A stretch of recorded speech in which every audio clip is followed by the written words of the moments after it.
Invincibility begins with contemplating the sun. Hey, fanfic family. So glad to see you here again to continue this incredible adventure. As always, kindly remember, this story is 100% fiction. So don't go looking for dimensional portals in your closet. All rights to this fantastic novel belong to the original author. We're just your humble narrators of epic tales. Are you enjoying the fanfic? Show it by subscribing to our YouTube channel and dropping us a like. And if you're impatient for more exclusive content, our Patreon is your happy place. Chapter 26: The Young Master and the Old Ghost. Oh? Surprised? Tell me about it. A languid male voice came from inside the room, clear and melodious like flowing water or the tinkling of jade pendants. It wasn't hard to imagine that behind it was a handsome young man. Although Steward Wang couldn't see the man, his expression remained very respectful as he told the second young master about the matter. Is that so? It seems the Demon Extermination Bureau has realized what's going on. This person was sent, wasn't he? But, second young master. Steward Wang hesitated. Speak freely. The second young master's voice came from inside the room, accompanied by some strange groans.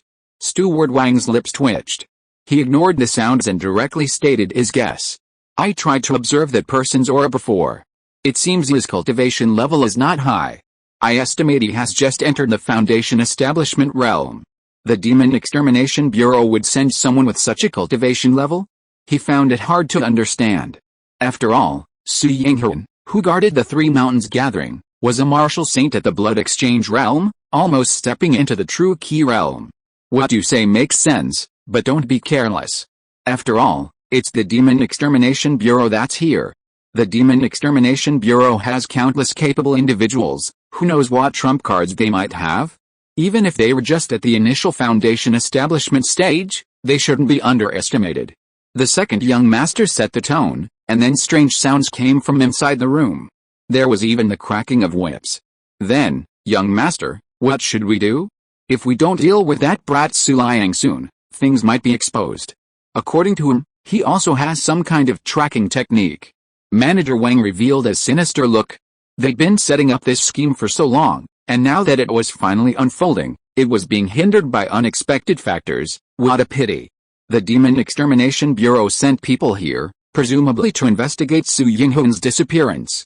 In that case, let's give him the truth. The second young master said calmly. Manager Wang seemed to understand. Don't worry, I will certainly not fail young master's trust. Yes, go. Manager Wang respectfully left. Inside the room, an old man and a young man were playing chess. The young man was like a refined gentleman, dressed in luxurious clothes, with a handsome face, only slightly inferior to Li Heng, truly a fine young master. The old man, on the other hand, was ugly, and his robes were quite ordinary, even patched in several places.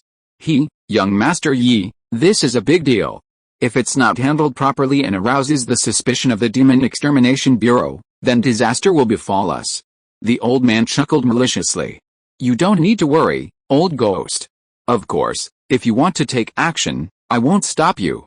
It'll be a good opportunity for me to see your worth, whether you're qualified to cooperate with my Flying Cloud Merchant Guild. The second young master, holding the white piece, smiled slightly. It seems young Master Yi doesn't trust this old man. The old ghost raised an eyebrow. Very well, I can take action, but I need to borrow young Master Yi's beauty for a while. Agreed. The second young master said calmly. Good, second young master, speak quickly, we'll see the results tonight. The old ghost's eyes lit up. He also wanted to test the capabilities of this Demon Extermination Bureau representative. If he couldn't handle it, he could just run away. And so, the old ghost's gaze fell upon the young woman before them, who danced gracefully and whipped herself intermittently. The woman, initially enjoying the performance and the time spent with the young Master Yi she had long admired, even though he had asked her to do this, felt as if she had fallen into an ice cave when the old ghost's gaze fell upon her. The surroundings were incredibly cold, yet there was no one else there but young Master Yi. At the Three Mountains gathering, at the Demon Extermination Bureau's headquarters, Su Liang was profusely thanking Li Heng, completely transforming into a sycophant, appearing extremely obsequious. Alright, you're actually quite dissatisfied, aren't you? Li Heng said calmly, observing Su Liang's expression. Upon hearing this, Su Liang's face stiffened, revealing a look of extreme fear. and he shook his head frantically like a rattled drum. How could that be, sir? If you hadn't intervened, we probably would have been dragged back by the Fian Merchant Guild and dealt with. Who knows what our fate would have been? Oh? The Fian Merchant Guild is so audacious? Li Heng initially thought this was just an excuse from Su Liang, but from his expression, he sensed that he wasn't lying. At least not in this part. Sir, you may not know this. Su Liang swallowed hard, looked around to make sure there were no other people besides the three of them. He lowered his voice and said, the Fian Merchant Guild spans 2 prefectures, its power is vast and deeply rooted, and it's not limited to Bian County. I've heard they even have people in the Imperial Court. If that's the case, why would this powerful Fian Merchant Guild come to this small Bian County, and even to the Three Mountains gathering? Li Heng said calmly. Su Liang's face stiffened, he really didn't know this. Li Heng didn't press Su Liang further. After observing for some time and considering the strangeness in Bian City, he could guess something. Perhaps a storm was brewing. Thinking of this, Li Heng made up his mind to harvest a few more waves of source energy before the storm hit. With source energy, he would have a trump card. For example, he could consume all his source energy to temporarily manifest the Great Sun Dharma image, directly illuminating the earth and dispelling all misfortune. At this moment, He Qing, who had been silent for a long time, secretly chuckled. This spoiled brat had finally suffered a loss. Alright, let me ask you, where did Su Yinghun last disappear? Don't waste any more words. Sir, it was Phoenix Street at the gathering. That street is in a very remote location, mostly frequented by prostitutes. He Qing spoke up at this moment, his expression somewhat strange. Prostitutes? Li Heng was speechless. That demon slayer Su Yinghun was truly a man of all vices. Being a drug addict was one thing, but he also liked pornography. Moreover, with so many famous pleasure boats in Bian City, why didn't he go to brothels, but instead frequented prostitutes? What kind of taste did he have? Having struggled in this world for so many years, Li Heng roughly knew what prostitutes were like. Most of them were wives and daughters of ordinary people who had suffered sudden and drastic changes and could no longer survive. They were all ordinary people, and the kind who couldn't make ends meet, so don't expect them to be particularly beautiful. It was already a miracle they were emaciated and had foul breath. Don't say Three Mountains gathering was far from Bian City. While the distance was indeed far, transportation was convenient, with unobstructed waterways, and they could reach Bian City quickly. Or was it that this Su Yinghun was very responsible and wouldn't abandon his post? But judging from these behaviors, he was an old gambler, or perhaps a lecher. Could he really be responsible? Although Li Heng felt he shouldn't judge people with prejudice, he couldn't help but think this way. Lead the way, let's go take a look. Li Heng pulled himself out of his thoughts and led the two out of the courtyard. Chapter 27 Phoenix Street. Phoenix Street's location wasn't exactly remote. There were numerous suggestive signs along the way, as if afraid you wouldn't know what it was. The closer Su Liang got to Phoenix Street, the more uneasy he became. What, Su Liang, do you come here often too? Li Heng noticed his expression and said casually. It wasn't impossible, after all, the uncle and nephew were both gambling addicts, and they hung out together. Like attracts like, and perhaps he had frequented Phoenix Street. My lord, you don't know, Su Liang is a regular here, He Qing said with a smile. This caused Su Liang to stiffen. He glared fiercely at He Qing, but He Qing remained unmoved, continuing to recount Su Liang's dark past. He was secretly pleased. So you used to have Lord Su backing you up, so arrogant in front of me. Now Lord Su is missing, and this newly arrived official ignores you. If I don't take this opportunity to retaliate, I'll really waste it. He Qing, it seems you're quite familiar with this place, Li Heng said meaningfully. This made He Qing's face stiffen. Haha, it's just hearsay. His awkward explanation drew schadenfreude from Su Liang beside him. Alright, no need for further idle talk. This street is where Su Yinghun last disappeared, right? Pulling back his thoughts, Li Heng stood outside Phoenix Street and said calmly. Yes, sir. My uncle disappeared here. Su Liang said solemnly, somewhat sadly. It would be strange if he wasn't sad.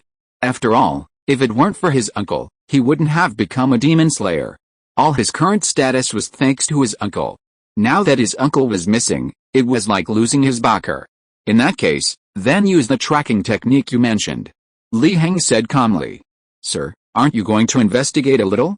Su Liang was somewhat taken aback and cautiously probed. Why bother investigating?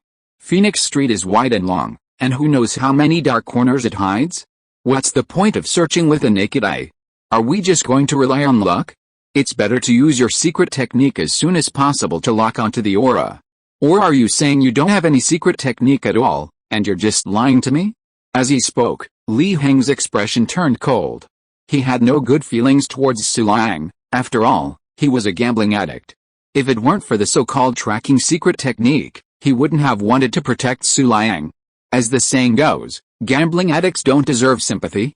No, no, no, how could I dare to deceive you, sir? I have one. Su Liang's expression became flustered, and he quickly shook his head. Then let's not waste time. Yes, sir. Su Liang gritted his teeth and began to use his secret technique. He knew that if he couldn't use it, he had no doubt that this new lord would tie him up and throw him directly into the Flying Cloud Merchant Guild.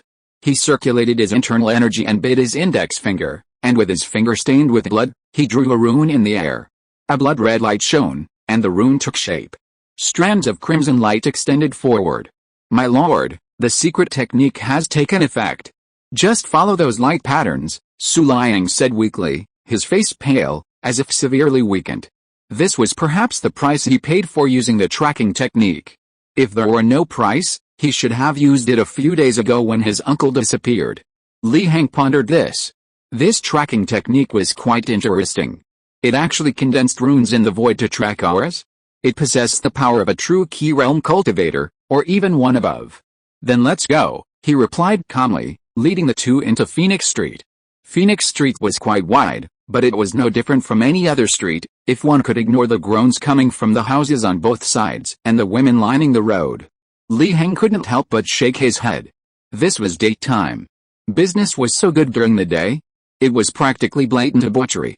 The two beside him, however, remained calm and composed, clearly used to such scenes. Li Heng and his companions attracted the attention of the girls. They were immediately drawn to Li Heng's magnificent attire, mistaking him for a dashing young gentleman. Some even considered throwing themselves at him. However, upon seeing Su Liang and He Qing beside him, dressed in their Demon Exorcism Bureau uniforms and looking rather menacing, they stopped in their tracks. The girls couldn't help but feel resentful. Where did these two wicked stars come from, protecting this handsome man so closely? They wanted a night with him, even if it was free. The three ignored these virtuous women and continued along the light patterns. Li Heng wasn't interested, and He Qing, and Su Liang had grown tired of their antics. Soon, they reached the middle of Phoenix Street and heard a sudden, unusual cry, different from the surrounding groans. Li Heng raised an eyebrow, searching for the source of the cry. He Qing and Su Liang dared not disobey and followed, finding an old woman sitting on the street, wailing loudly. The old woman appeared to be in her 60s or 70s, her figure disheveled, her clothes torn in several places. However, this didn't mean the clothes were cheap. Although Li Heng wasn't very knowledgeable about clothes, just looking at the texture and luster, it was no ordinary fabric, only slightly inferior to what he was wearing. What's going on here? Li Heng said calmly. Clearly, he was asking his two regular customers beside him. Su Liang and He Qing recognized the old woman. Oh, it's her. It seems her daughter still hasn't been found, He Qing commented. Sir, this old woman was originally a pitiful person. She was originally a normal resident on this street, but her son was unfilial, coveting the silver coins on Phoenix Street, and directly forced his sister into prostitution. The old woman initially resisted fiercely, cursing her son for being unfilial, but later, when the deed was done, she reluctantly agreed. However, it was actually a smart decision, Su Liang smiled. Oh? What do you mean? Li Heng raised an eyebrow. Being forced into prostitution, and a smart decision? Since his sister became a prostitute, their family has become wealthy. Otherwise, they would have been starving. Isn't this a good thing? Su Liang said. Li Heng was stunned, his heart filled with complex emotions, unsure of what to say. Was this really a good thing? He asked himself. If that's the case, then why have they ended up in this state? Li Heng continued. Sir, as I just mentioned, his daughter still hasn't been found. She's disappeared, He Qing said, not wanting Su Liang to steal the spotlight. That's right. This family's wealth depended entirely on his sister. Now that she's disappeared, they've been reduced to nothing. The old woman can't accept this reality and has been searching house to house for some time. Now it seems she hasn't found her. Su Liang continued. After hearing the whole story, Li Heng shook his head. He really didn't know how to evaluate the matter. Oh well, he was just a passerby. A minor incident, let's continue on. He decided to ignore it and move on.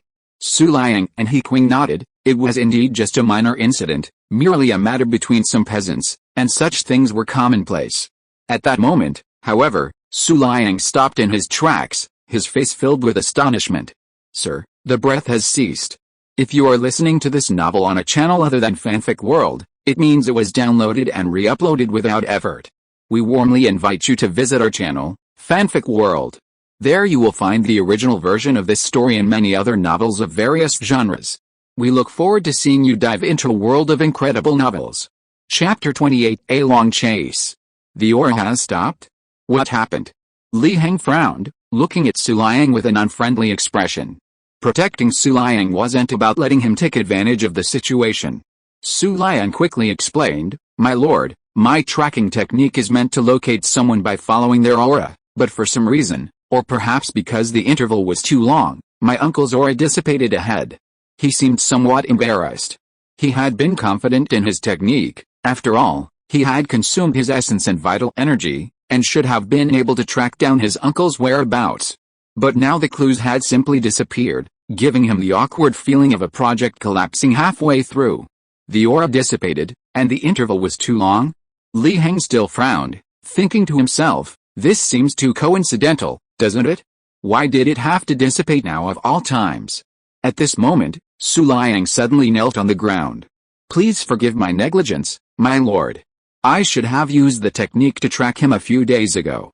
Su Liang hesitated as he spoke. Li Heng's eyes were deep. He naturally understood the unspoken meaning in Su Liang's words, fear. He feared Li Heng's punishment, the loss of his position as demon exorcist, and being thrown into the Flying Cloud Merchant Guild. At the same time, it also subtly explained his reason for not doing so, fear. After all, how could a mere trainee demon exorcist possibly investigate the disappearance of a formal demon exorcist and a blood transformation realm martial saint? Even with a means to track them down, it would be suicidal. Therefore, it was better to remain ignorant. If Li Heng hadn't suddenly arrived from Bein City, coupled with the Flying Cloud Merchant Guild's debt crisis, Su Liang probably wouldn't have had the courage to use his secret technique to track them down. Su Liang, how much money do you owe the Flying Cloud Merchant Guild? Li Heng didn't answer directly, instead changing the subject. This question chilled Su Liang. He understood Li Heng's meaning. If he had no further use, this lord would truly throw him into the Flying Cloud Merchant Guild. My lord, my cultivation level is low, but I have truly done my utmost. If you do not believe me, I can offer you this tracking technique as a gift. Please judge for yourself. He gritted his teeth and presented a book from his robes. This was the tracking technique he had mentioned. Li Heng raised an eyebrow. Although Su Liang was a gambler, he was particularly clever and quick-witted.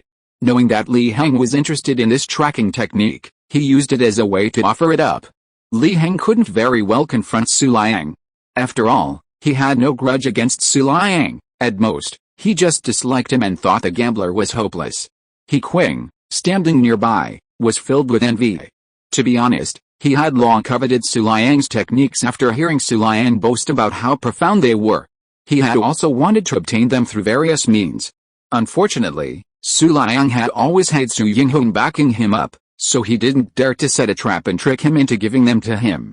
But now, the secretary he had gone through so much trouble to obtain was so easily offered up by Su Liang. He felt a mix of emotions. Indeed, rank really does matter. He thought to himself.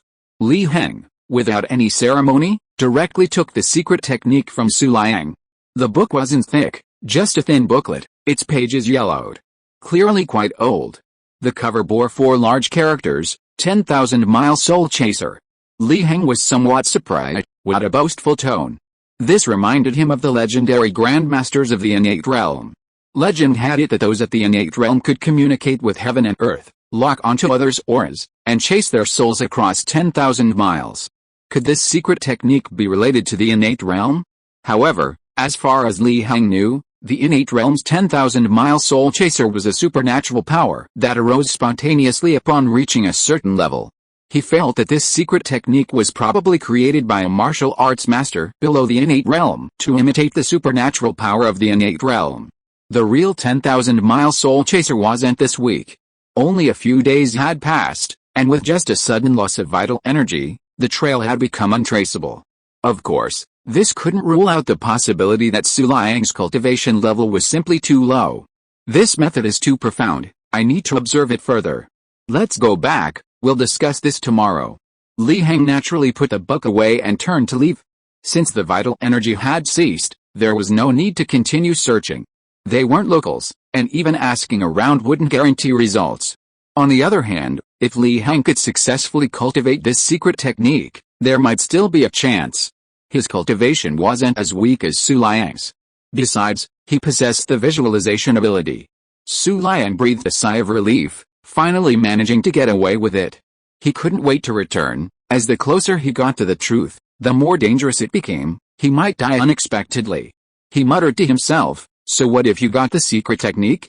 This thing is incredibly difficult to cultivate.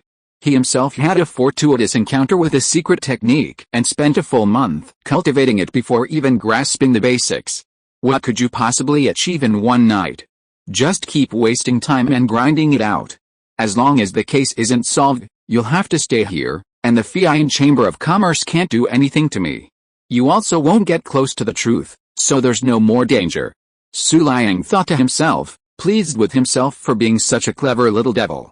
My lord, I've heard Su Liang say before that this secret technique is very difficult to cultivate.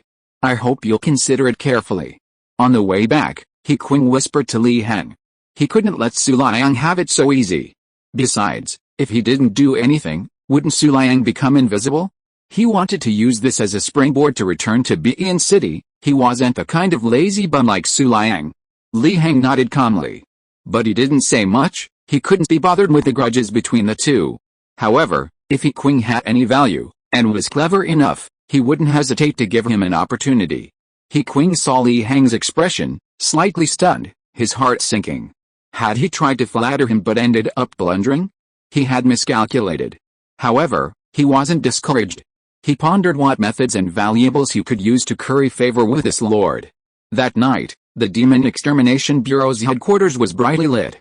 Li Heng sat cross-legged in a room, quietly reading the 10,000-mile soul chaser secret technique. After a long while, he slowly exhaled a breath of stale air, surprised. This secret technique seemed extraordinary, vaguely involving innate secrets, but it was deeply hidden and extremely obscure, much like the Taoist canon of his previous life, filled with various technical terms. If he hadn't spent some time in the library, he probably wouldn't have understood it at all. However, its extraordinary nature also meant extremely high difficulty in cultivation. If he were to cultivate normally, Li Heng estimated that with his aptitude, it would take at least a week to even begin to grasp the basics. That was too long. He didn't want to waste that much time. He was still thinking about returning to Bian City as soon as possible. Fortunately, he possessed the visualization ability. With a thought, a data panel appeared before Li Heng's eyes. Chapter 29, a mere little trick.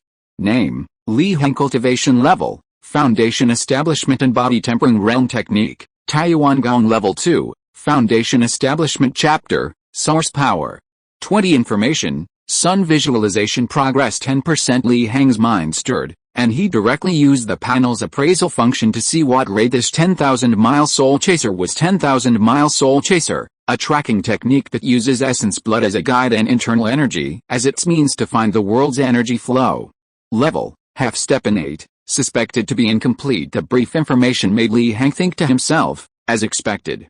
It actually uses essence blood for tracking. No wonder Su Liang suffered a severe loss of energy after using it. Essence blood is practically the essence of the body. There are only a few drops left in the entire body, so it cannot be used lightly. If it's all used up, it will definitely shorten one's lifespan, directly turning one into a short-lived ghost. Li Heng then turned his attention to the data panel. He had previously added an appraisal function to the data panel.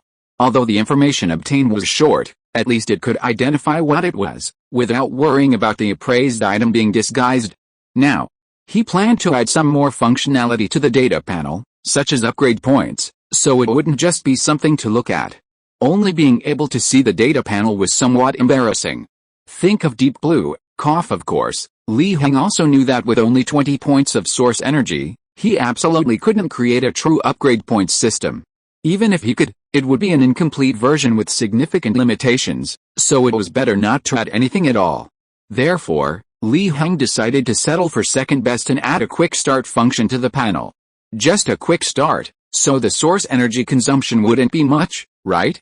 Li Heng's mind raced, and he had a sudden realization. He sensed how much source energy it would consume, 10 points. He was somewhat surprised.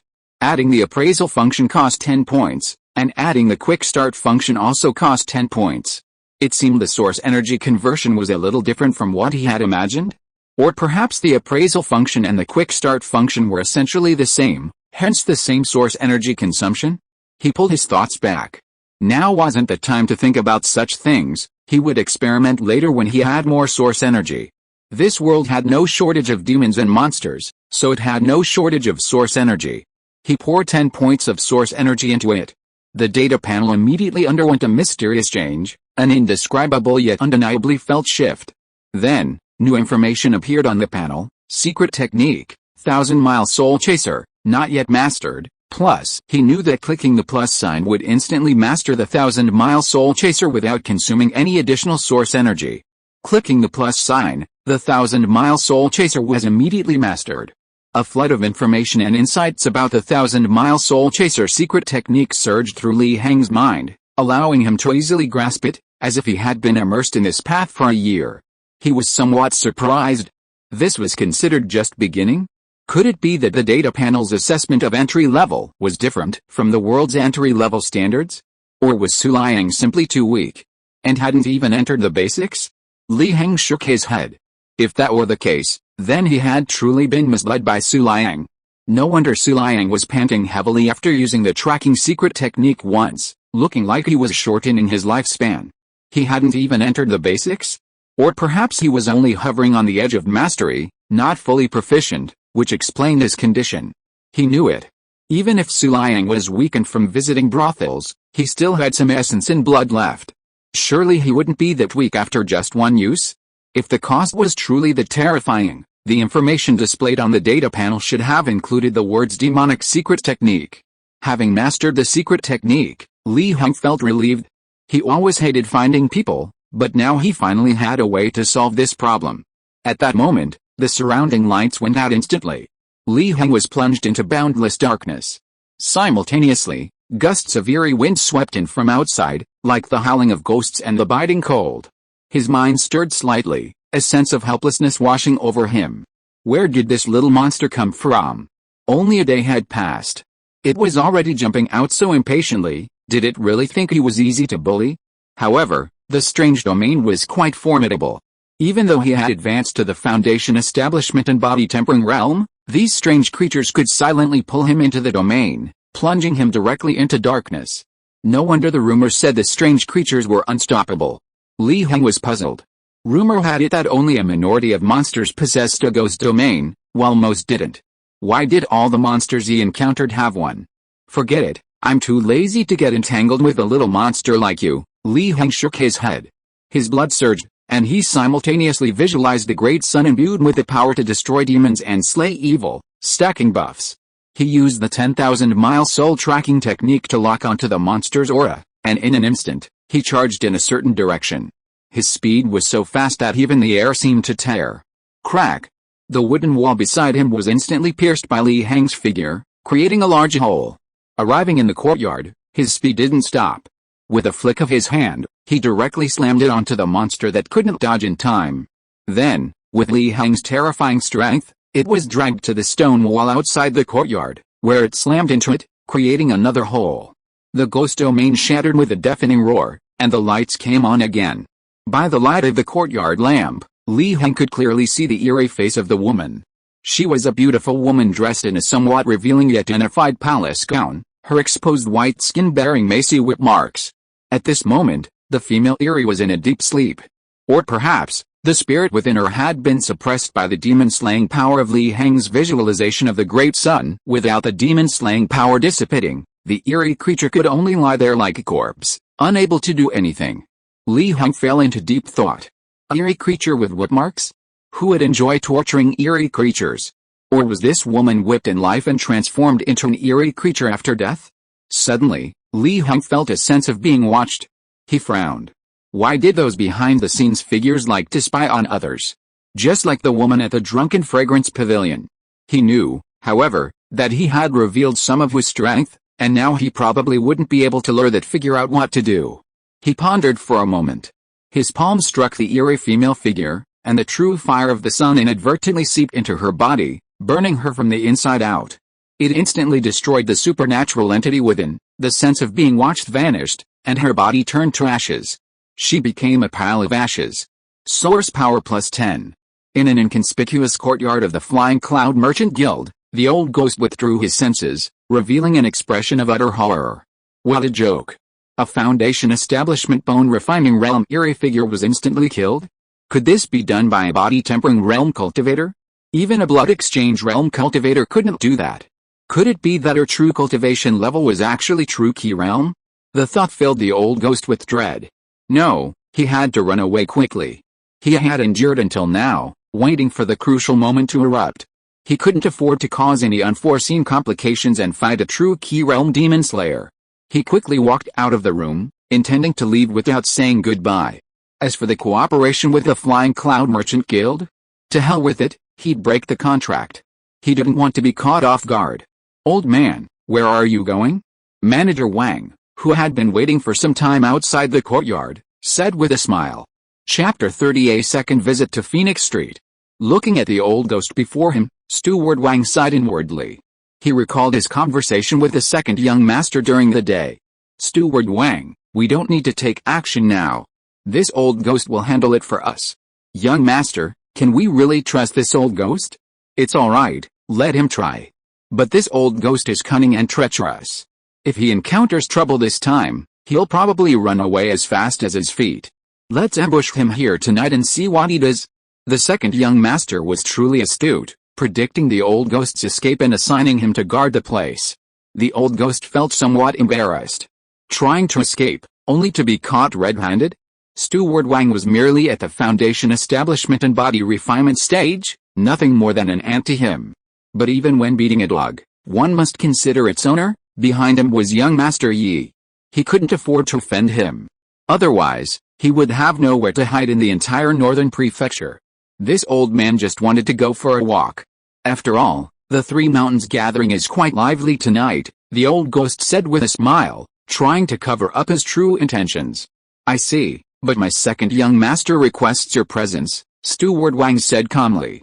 At the Demon Extermination Bureau's headquarters, Li Heng looked thoughtfully at the strange ashes left behind by the woman. He had deliberately left these ashes, intending to use them as a medium to track down the mastermind behind it all. After all, his true sun fire was incredibly powerful. One slip and even the ashes would be gone, making it impossible to lock onto the aura and use the 10,000-mile soul tracking technique. The dissipation of the eerie domain naturally didn't escape the notice of Su Liang and He Qing, who were still awake. Puzzled, they entered the courtyard and were stunned by the mess. What had happened? Why was there a large hole in the wall? Why was that esteemed person from Begin City standing in the courtyard? Li Heng looked at the two as they came out. Clean up these ashes and put them in a box, he said, pointing to the ashes on the ground. Su Liang trembled slightly upon seeing the ashes. Sir, you said this is ashes? Whose ashes are these? He was completely dumbfounded. Could this have been a burial ground before? Whose ashes could they be? Of course, it's something supernatural. Clean this up properly, and repair the holes in the wall while you're at it. I'm going back to rest. With that, Li Heng turned and left. The two were immediately dumbfounded. Something supernatural? So the reason the scene was in such a mess was because this lord was fighting a supernatural being here? But why hadn't they noticed it earlier? They exchanged a glance, and a possibility suddenly occurred to them, filling them with horror. Could it be a supernatural being with a supernatural domain? The kind of terrifying, malevolent supernatural being. Could this lord even handle such a supernatural being? They were amazed, realizing that this was no ordinary being. After their initial shock, they pulled themselves together and began the arduous task of repairing the wall. This lord was powerful, but his fighting style was too brutal. Was he demolishing the place? They muttered to themselves. Exhausted from their work until late at night, they finally finished repairing the wall, only to inadvertently notice the hole outside Li Heng's room, leaving them utterly bewildered. There was another one? Was this official really from the Demon Extermination Bureau, or just someone from the Ministry of Works involved in demolition? If this continued, would this place even exist? Heng could accept it, as he didn't want to stay here and wanted to return to Bian City. But Suliang was deeply distressed. After all these years, he had considered this place his home. This was tantamount to demolishing his home. The next morning, the sun hung high in the sky, casting boundless light upon the earth, illuminating the world and causing evil spirits to retreat. Although it was early morning, the Three Mountains gathering was already bustling with activity. Villagers from nearby villages flocked to the market, the streets were teeming with people, and vendors were constantly hawking their wares. Breakfast stalls and snack stands, selling wontons, baked flatbreads, and large meat buns, emitted enticing aromas, desperately trying to entice passers-by to stop. At this time, Li Heng and his two companions had already arrived on the street. Having rested overnight, Li Heng felt refreshed. However, the two beside him looked miserable, having worked almost all night. Their eyes were dark-circled, and they appeared extremely haggard. Li Heng couldn't help but shake his head. These two lads were no good. They simply didn't have the potential for cultivation. It was known that the path of cultivation was like rowing against a current. If you didn't advance, you would fall behind. How could they continue like this? You two are incredibly weak. This meal is on me today, let's eat something good. Li Heng shook his head and sat down directly at a breakfast stall. The day's plan begins with food. Shopkeeper, 2 bowls of wontons, please. Remember, large meat wontons. Don't give me just wonton skins without any meat to fool me. What are you two still standing for? Sit down. Heng and Suliang exchanged a glance, inwardly smiling bitterly, but under pressure, they had no choice but to sit down. What's going on? They're supposed to be dignified demon slayers. Eating at a mud-legged stall? What kind of behavior is that? Of course, they only dared to think that to themselves. After a while, Heng and Suliang were also eating heartily. The wontons were indeed quite good. Li Heng chuckled inwardly, thinking, you want more, but you're so honest with your mouths? You were so disdainful before. Shopkeeper, check please. After finishing their meal, they paid and left. Li Heng continued to wander the streets of the Three Mountains gathering, which puzzled the two men. What was this lord doing? Was he observing the drain? But hadn't he already observed it yesterday? In fact, Li Heng was secretly using the 10,000-mile soul-chasing technique, using the box of ashes as a medium, to find the mastermind behind it all. However, they soon stopped in the middle of the street. There was no other reason than that there were too many people around, and the overwhelming energy of the crowd directly dispersed the strange aura associated with a woman. It seems they still need to expend their life essence to search with runes. Li Heng thought to himself. The three of them came to a secluded corner. Bring that box of ashes over. Hearing Li Heng's command, Suliang quickly placed the strange woman's ashes in Li Heng's hand. To the astonishment of Suliang and Heng, Li Heng used his essence blood as a guide, drawing runes in the air, which appeared as pale red patterns in front of him. Suliang was dumbfounded. Wasn't this his tracking technique? But this person had only taken the technique one night ago. He'd mastered it so quickly? How could this be? Moreover, didn't using this technique consume essence blood, causing a depletion in the body? He felt that this person wasn't affected at all. Could it be that this person had cultivated it before? Yes, that must be it. He comforted himself with this thought. Li Heng ignored the two men's turbulent thoughts and walked forward along the pale red patterns. The two men, regaining their senses, followed closely behind. Using essence blood as a guide greatly enhanced the tracking effect. Even if the aura had been dispersed, they could still track. Soon, they arrived at Phoenix Street once again. They stopped in front of a house that was both dilapidated and luxurious, and saw the old woman who had been weeping yesterday. Li Heng fell silent. Chapter 31 Guest Contract. Heng and Suliang were also stunned. What was going on? Why had they found this old woman again? Did the Lord take pity on this family? But that didn't make sense. Even if this family was in dire straits, having lost their daughter or sister, they weren't desperate enough to starve. The Lord wouldn't be so kind-hearted, would he? While the two were speculating, Heng frowned, pondering deeply. The 10,000-mile soul-chasing secret technique had actually tracked down this old woman? Was the technique malfunctioning? Or was that female ghost really connected to this family? He thought of the old woman's missing daughter. Could that female ghost be the family's missing daughter? Thinking of this, Heng looked at the urn in his hand, deep in thought. If he told this old woman that her daughter was reduced to ashes, and that he was the one who had disposed of them, would it cause her to faint? Heng didn't think he was wrong.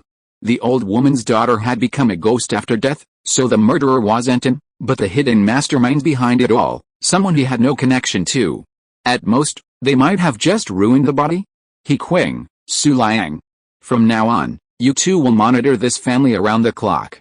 Report any unusual activity immediately. Heng said calmly, issuing the order directly. Although he had deduced the general truth and felt it was probably the facts, the evidence wasn't conclusive. He still needed to be cautious to avoid being deceived, to see if this family was connected to the female ghost. Who knew if this family was an imposter? He didn't want to gamble on that possibility. Although this family had suffered so much, their daughter had become a prostitute, murdered, and turned into a ghost, a tool for killing. Suspicion was suspicion, regardless of reason. Besides, even if their daughter was dead, the money they had accumulated during that time was still better than that of ordinary people. After all, the courtyard, the clothes the old woman wore. It wasn't cheap. Of course, Heng had his own selfish motives. He felt some pity for the woman who had been forced into prostitution by her family. Even the only person who objected, the old woman, reluctantly agreed after seeing the money coming in. He could imagine how desperate the woman must have been. Perhaps, her disappearance was voluntary. So, this family didn't deserve his pity. He wasn't some great philanthropist, spreading goodwill everywhere. Retracting his attention, Heng focused on the 10,000-mile soul-chasing secret technique. The reason he only had Su Liang and the other man monitor her was because he had made a new discovery. The pale red light pattern was still extending forward. This wasn't the end of the woman's eerie residual energy. He felt that if he continued to track it, he would definitely find the hiding place of the mastermind. He had only been at the Three Mountains gathering for a short time, and in just one night, a strange entity had invaded the Demon Extermination Bureau's headquarters? How impatient was the mastermind behind it? If someone said this was just an accident, he would kill that person and say he didn't believe it. Heng had a vague intuition. Killing this woman and making her the mysterious mastermind behind it all is definitely connected to Su Yinghun's disappearance. After bidding farewell to Su Liang and He Qing, Heng continued forward. In a secluded courtyard where the Fian Chamber of Commerce was located, Old Ghost paced back and forth, his face filled with sorrow. He should never have cooperated with the Fian Chamber of Commerce, and he shouldn't have gotten involved with that second young master. Now he couldn't even escape. That second young master was truly ruthless. Old Ghost was filled with resentment, recalling what happened last night. At that time, he didn't dare offend the Fian Chamber of Commerce, so he was forced to go and meet the second young master. But now he felt utterly regretful. Because after meeting the second young master, he was forced to sign a contract with the Fian Chamber of Commerce, becoming a guest retainer, and now he could only work for the Fian Chamber of Commerce. He should have just shown his strength and forcibly left the Fian Chamber of Commerce. Why was he now trapped like this? More than offending the Fian Chamber of Commerce, he feared being caught off guard and losing face. At this crucial juncture, facing a demon slayer who might be at the true key realm, he felt a pang of panic. If he were to fall before the great era arrived, he wouldn't be content even in death. Old Ghost, why the rush to leave? My Flying Cloud Merchant Guild is currently lacking a guest elder. I think you, Old Ghost, are perfectly suited. This is the guest elder contract, please sign it. Recalling last night's conversation, remembering that elegant gentleman, as refined as jade yet as alluring as a demon, Old Ghost shuddered. The rumors were indeed true. The Flying Cloud Merchant Guild was indeed backed by an extraordinary family. Moreover, they possessed a bloodline that was extremely effective against them. Otherwise, he wouldn't have signed the contract without resistance last night. Because he could sense that if he resisted, he would truly die. Pulling back his jumbled thoughts, Old Ghost began to consider how to deal with a demon slayer whose strength was unknown but clearly formidable. Strictly speaking, he wasn't afraid of this matter. Although he cultivated unorthodox methods, his combat power was comparable to that of a true Key Realm cultivator. But he feared this was only the tip of the iceberg. Perhaps while he was locked in combat with a true Key Realm demon exorcist, Meng Lingayan from Begin City would suddenly arrive and kill him instantly, leaving him in dire straits. This wasn't just unfounded worry. In the past 20 years, many of his comrades had died at the hands of the Demon Exorcist Division due to their impulsiveness and greed for quick results. This battle had to be swift. A surprise attack. Old Ghost made up his mind. He didn't expect to actually kill the Demon Exorcist, but he needed to entangle him, injure him, and prevent him from interfering with his second young master's affairs. But a problem arose. He had already tested the waters yesterday with a surprise attack, and the Demon Exorcist might already be on guard. So this had to be completely unexpected. For example, a sudden murder in the street. The Demon Exorcist wouldn't expect that. After all, who would dare be so audacious? It was practically breaking the rules of the game. Disregarding the laws of the Great Li. As everyone knows, before the juncture arrives, you can outwardly comply with the laws of the Great Li while inwardly defying them. But you absolutely cannot overturn the table, or you're doomed. Before the situation deteriorates further, a facade must be maintained. But when will these demon-slaying envoys appear on the streets? Old Ghost fell into deep thought. Meanwhile, guided by the 10,000-mile soul-chasing secret technique, Li Heng had arrived at the entrance of the Flying Cloud Merchant Guild.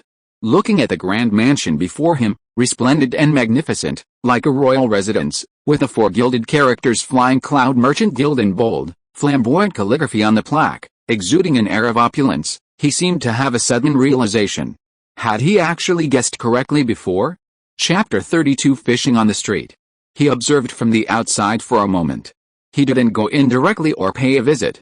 Now he was basically certain that the mastermind behind it was definitely related to the Fian Chamber of Commerce, and was a member of the Fian Chamber of Commerce. This Fian Chamber of Commerce was the enemy's headquarters, and to rush in rashly was to trespass into a dragon's den or a tiger's lair. It was fraught with danger.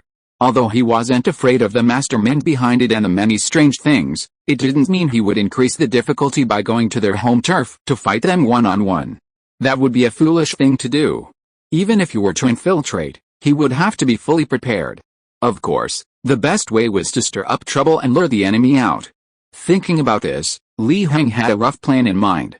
So he abandoned his previous plans. Standing in front of that magnificent door that was neither gold nor copper, and whose material was definitely not ordinary, he gently knocked on the door. Thump. Thump. Li Heng's hand struck the door, producing a dull thud. The door began to tremble, as if it would collapse at any moment, even though the force was very light. Who is it? This is the Fian Chamber of Commerce. Are you looking for death by banging so loudly? An impatient voice, laced with anger, came from inside the Fian Chamber of Commerce. Immediately afterward, the gate opened. An old man, probably in his 70s or 80s, stood before Li Heng, furious.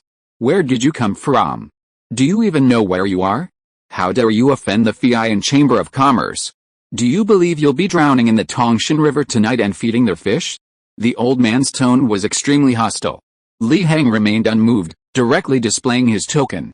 The official demon exorcist of Begin City has come to pay a visit. Please summon your Chamber of Commerce's leader and do not delay. The old man was initially dismissive. A demon exorcist? Did he really think he, Qin, was easily intimidated? He'd slept with far more women than this greenhorn. He had intended to speak sarcastically. But then, upon closer inspection of the demon exorcist's token, he froze. He looked incredulous, rubbing his eyes with his rough hands to confirm he wasn't mistaken. This is the demon exorcist. Old man, I'll go inform him right away. The old man, Qin, was so frightened he stammered, but his expression quickly changed, fawning over him with a smile before rushing into the Flying Cloud Merchant Guild. Li Heng remained calm. This was the effect he wanted. He wanted to alert the enemy. He wasn't afraid that the mastermind behind the Flying Cloud Merchant Guild would find out he'd come here. As long as he didn't enter someone else's territory or fall into an enemy's ambush, he was fearless. Even if an enemy appeared that he couldn't handle with all his strength, He still had 20 points of source energy, enough for 2 trump cards. This was one of his strengths. Otherwise, he wouldn't have accepted this mission, nor would he have excitedly come to this 3 mountains gathering to hunt down the strange creature. Soon, surrounded by 7 or 8 burly men, Manager Wang, with a cold expression, walked up to Li Heng. "What brings this demon slayer to our Flying Cloud Merchant Guild?" Manager Wang asked, bowing with a forced smile. "Nothing much, just a heads up. Last night, a strange entity invaded our Demon Slayer Division's territory. Although I subdued it, the 3 mountains gathering might still be haunted. I've come to inform you to prepare." Li Heng said calmly, then turned and left. "Since you already know, I should inform the next guild and tell your men to be more prepared." Manager Wang's expression shifted, his tone uncertain. He dared not act, and could only watch Li Heng leave, surrounded by his men. Once Li Heng was completely gone, his expression darkened. Why had this demon slayer suddenly come to their door? Had their affair been discovered? But why so quickly? Manager Wang frowned, deep in thought. No. Regardless of whether the demon slayer knew or not, he had to inform the second young master and let him decide. Upon arriving at one of the courtyards, Steward Wang respectfully began recounting the events that had just transpired. "Oh? Quite interesting. This little exorcist from Bein City actually possesses such abilities? He found me so quickly?" The second young master's voice carried a hint of amusement. "Then let that old ghost handle this. Have him resolve it as soon as possible to prevent further trouble." "Yes," Steward Wang replied, turning away. The courtyard fell silent once more. If someone were to mistakenly enter and open the door to any of the rooms, they would find them completely empty. "Old ghost, the second young master has ordered that the exorcist be dealt with swiftly, without fail." Steward Wang relayed the second young master's message. The old ghost fell silent. Had he truly feared this most? Was he really not given any time to prepare? "Old ghost, according to my FI and Chamber of Commerce's informant at the gathering, the exorcist should still be on the street. So, you should understand," Steward Wang said calmly. "Although killing in the street and causing strange occurrences in broad daylight are detrimental to the reputation of the Great Li Kingdom and violate the rules of the game, the crucial moment is approaching, and the tide is coming. Not to mention the vast territory of Great Li, even the area of Bein City, and even the northern prefecture, will be devastated and even lost. On the eve of this moment, the so-called laws can still be violated to some extent. This is indeed good news," and Old Ghost was delighted. In this way, he wouldn't need to prepare much, he could simply launch a sudden attack in the street and kill someone. The key is surprise. If the attack fails, he could injure himself and flee 1,000 miles away, thus giving an explanation to the second young master. He couldn't really make him fight to the death, could he? A retainer contract is not a slave contract. "Alright, I'll set off immediately." Old Ghost quickly packed his things and left the Flying Cloud Merchant Guild. Manager Wang followed closely behind. A rune lit up on his wrist, a gift from the second young master. Li Heng was extremely relaxed and content. After leaving the FI and Chamber of Commerce, he bought paper and pen along the way, casually wrote a letter, and handed it to He Qing, instructing him to rush to Bein City and deliver it to Meng Lingayan of the Demon Extermination Division. That's right, he was preparing to call in reinforcements. His goal, after all, was to hunt down the supernatural and obtain source energy. As for how to hunt them, there were many options. Calling in a group to gang up on them was a good method, while also reducing the risk to himself. Although Li Heng didn't promise He Qing any reward, He Qing was very happy. He felt that delivering this letter to Bein City might be the key to his return. He quickly left under Su Liang's questioning gaze. Su Liang was puzzled. Why was He Qing so happy about running errands without any reward? He didn't understand this and continued to follow Li Heng's instructions, monitoring the family. He had to admit, the old woman's son was indeed a beast. After failing to find his sister, he even set his sights on the old woman, her mother. This directly shocked the innocent Su Liang. If this son really does something so heinous, just break his legs, Li Heng said calmly. The old woman didn't deserve such a thing. He then left, strolling through the streets, buying things, eating delicious food, and enjoying himself immensely. He even went fishing a bit. Chapter 33 Seeing Injustice, Drawing One's Sword to Help. The streets were bustling with people, a constant flow of carriages laden with heavy loads. Li Heng appeared relaxed, but he was already on guard. His actions had alerted the mastermind, potentially drawing their attention and causing them to ambush him. He decided to give them the opportunity, strolling the streets. He figured anyone with a brain would understand how sudden a murder in broad daylight was. He was betting the mastermind would act on the street. Of course, losing the bet wouldn't matter. He had a backup plan. He could simply infiltrate the Fian Merchant Guild to investigate. Or, more cautiously, hide until Meng Lingayan arrived. But he thought that was unlikely. Meng Lingayan, as the head of the Demon Extermination Bureau, had a heavy workload. His newly chosen successor was exhausted and weakened, likely unable to attend to everything. Even if he could arrive, it wouldn't be fast. Young master, you've been standing here for so long, why not try a skewer of candied hawthorns? I guarantee they're sweet and refreshing, and you'll want more after just one. The peddler selling candied hawthorns mustered his courage. Normally, he wouldn't dare approach such a well-dressed gentleman, fearing a slap in the face. But this young master had been standing next to him for so long, what if he really was interested in the candied hawthorns? So he couldn't resist. All right then, one skewer of candied hawthorns, please. Li Heng smiled slightly. The last time he ate candied hawthorns was when he was a child in his previous life. Seeing them now brought back some memories. He paid, strolled around the street with the candied hawthorns, and then casually handed one to a wondering child. The child took the candied hawthorns and ran off in a flash, afraid Li Heng was playing a trick on him and wanted to take them back. The candied hawthorns were still too sweet. He had bought them earlier because of the nostalgia filter, but they didn't suit his taste, so he decided to leave them to the destined one. Just then, a commotion arose not far in front of Li Heng, attracting passers-by to gather around and watch the spectacle. Old man, hand over your silver now. Otherwise, don't blame us for being ruthless. 5 or 6 burly, muscular men, exuding a fierce aura, surrounded an old man who looked to be in his 70s or 80s. The leader spoke coldly.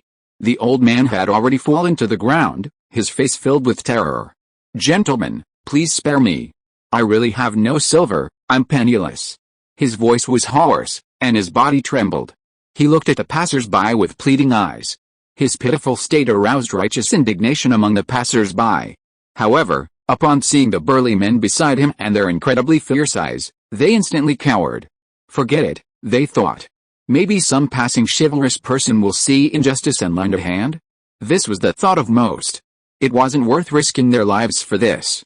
Surely these men wouldn't dare kill someone in the street? Seeing the crowd's indifference, the old man's face turned ashen with despair. But he still refused to give up hope, quickly grabbing the leg of the leader. Sir, I really have no money. If you don't believe me, search me all over. I'll kneel and kowtow, please. The old man propped himself up and knelt down, his skin and bones a horrifying sight. Every movement seemed to be burning with the last vestiges of his life, the flame flickering precariously. Li Heng also came to the edge of the crowd. He had witnessed this heinous act. Emotionally, as a normal person, he needed to intervene and stop it. Logically, as a member of the exorcism division, he had to stop this act that violated the laws of the Great Li dynasty. Therefore, his assessment of the incident was, well, a good show. Because he felt the leader looked somewhat familiar, though he didn't recognize his face. Only his build and mannerisms seemed familiar. It's somewhat similar to Xiao Hu, the leader of the giant wave gang. But Xiao Hu has disappeared, even died. So he wouldn't appear here out of nowhere. There's only one explanation. This man resembling Xiao Hu is actually a puppet, or a byproduct of some strange entity, like a vengeful spirit. Of course, based solely on this, Li Heng only suspects, without concrete evidence. After all, the world is vast, and similar physical appearances and movements aren't impossible. What truly confirmed his suspicion was another man. Within this man lay the yang fire seed he had implanted into Xiao Hong's corpse. Back then, he only suppressed the supernatural forces within Xiao Hong, not allowing it to fully erupt and destroy the corpse. Now, he'd encountered it again. What did this mean? It meant this man was Xiao Hong. This was undoubtedly terrifying. Xiao Hong was dead. But now, the man was incredibly strong, with rosy cheeks, more like a living person. Interesting, Li Heng chuckled inwardly. Making a dead person appear alive, that's quite a skill. This was a carefully prepared trap. If he acted rashly and tried to deal with the men and save the old man, he would most likely be attacked. Was the old man, The victim, the mastermind? Li Heng shook his head inwardly. It wasn't necessarily so. After careful observation, the old man seemed more like an ordinary person. The real danger didn't come from the old man or the men beside him, but rather from someone in the surrounding crowd. So he didn't push his way into the crowd. His suspicion of the old man remained, keeping him on guard. After all, who knew if this was a trap? This world was full of strange and evil spirits, and people's hearts were treacherous. It was best to be cautious. Just then, a carriage passed by. The carriage was ornately decorated, with faint golden veins engraved on it, presumably belonging to a wealthy young man. Li Heng had a sudden thought and casually flicked a stone at the horse, startling it and causing it to gallop forward, almost crashing into the crowd. These are horses from a fantasy world of immortals and heroes. Some martial arts masters even measure their strength in units of horses, for example, the strength of 1 horse, the strength of 10 horses. Horses can also trample people to death. The onlookers, noticing the commotion, panicked and frantically scattered. Watching the spectacle was fine, but risking their lives was out of the question. Li Heng smiled slightly.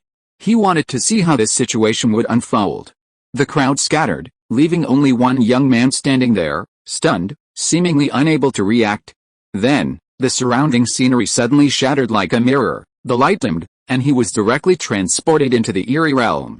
"How did you know?" the young man asked, his expression grim. Chapter 34 Showdown in the Ghost Realm. "Are you the mastermind behind this?" "No, doesn't seem like it.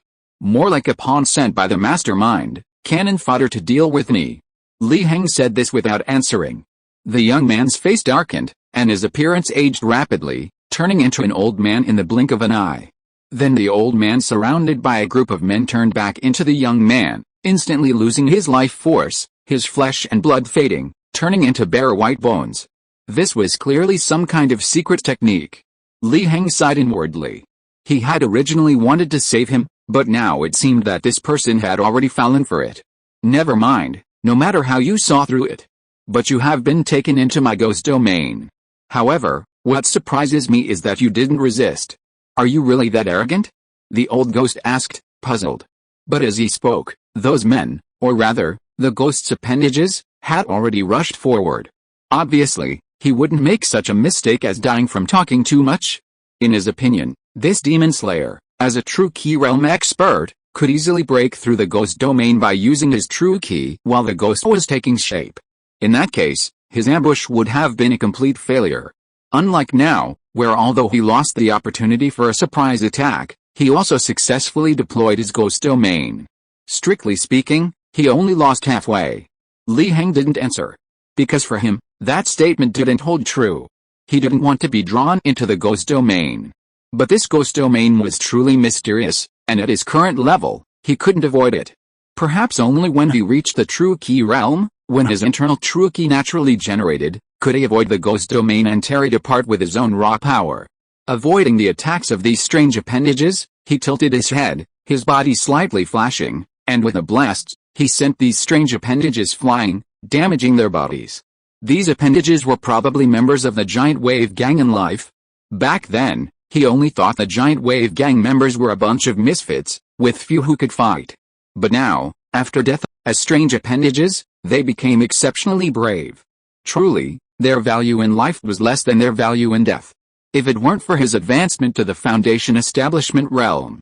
Furthermore, since he was visualizing the great sun hanging in the sky, which has a strong restraining effect on things like the supernatural, he might really be no match for it. Old Ghost frowned but didn't make a move. Anyway, the Three Mountains Gathering was the territory of the Flying Cloud Merchant Guild, and this demon-slaying envoy had even entered his domain of supernatural beings, so there was no rush. He was observing the strength of this demon-slaying envoy. According to his estimation, this demon-slaying envoy should be at the True Key realm, but why didn't he use True Key in the battle just now?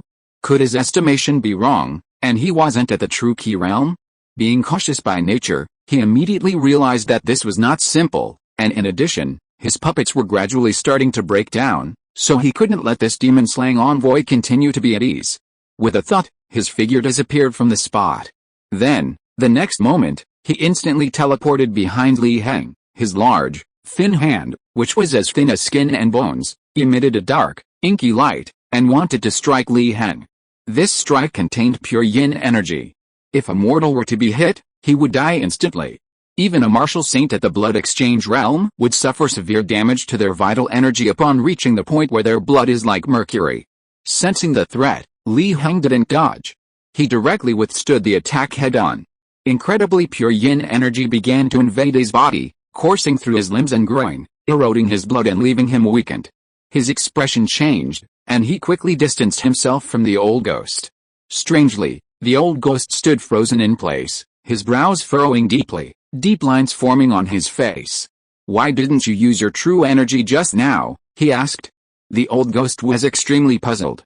Although his attack was terrifying, even a martial saint at the blood exchange realm would be forced to lie down. It should have been countered by true key realm true energy. It should have been dissolved by true energy before even penetrating the body. He quickly came to a conclusion.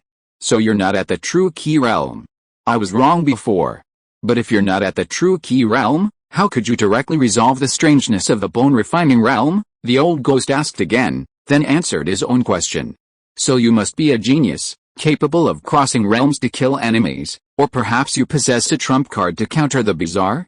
Interesting, it's surprising that there's someone like this in Begin City." He laughed loudly, giving Li Heng no chance to react, and in an instant, he was back behind Li Heng. Originally, he was wary of this demon slayer being a true key realm cultivator, so he was very cautious and didn't give the demon slayer a chance to make direct contact with him. If necessary, he only wanted to let these puppets do the work. But now it seems that he was the one who was cowardly.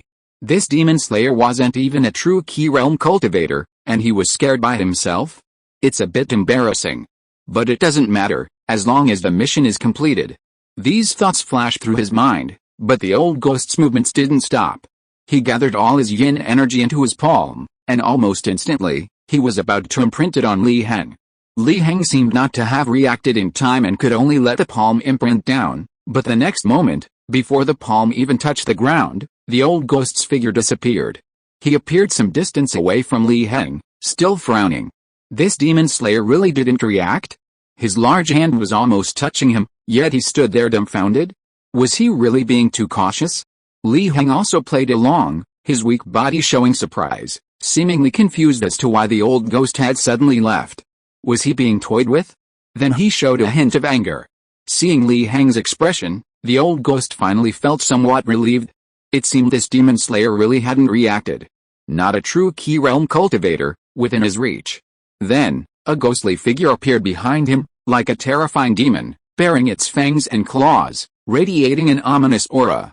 His killing technique wasn't the cursed hand-gathering yin energy, but the ghostly figure formed from the slaughter of thousands, even tens of thousands of people. This ghostly figure was like his own body, as easy to control as in limb. "I never thought I could experience the thrill of slaughtering geniuses before the great era arrives.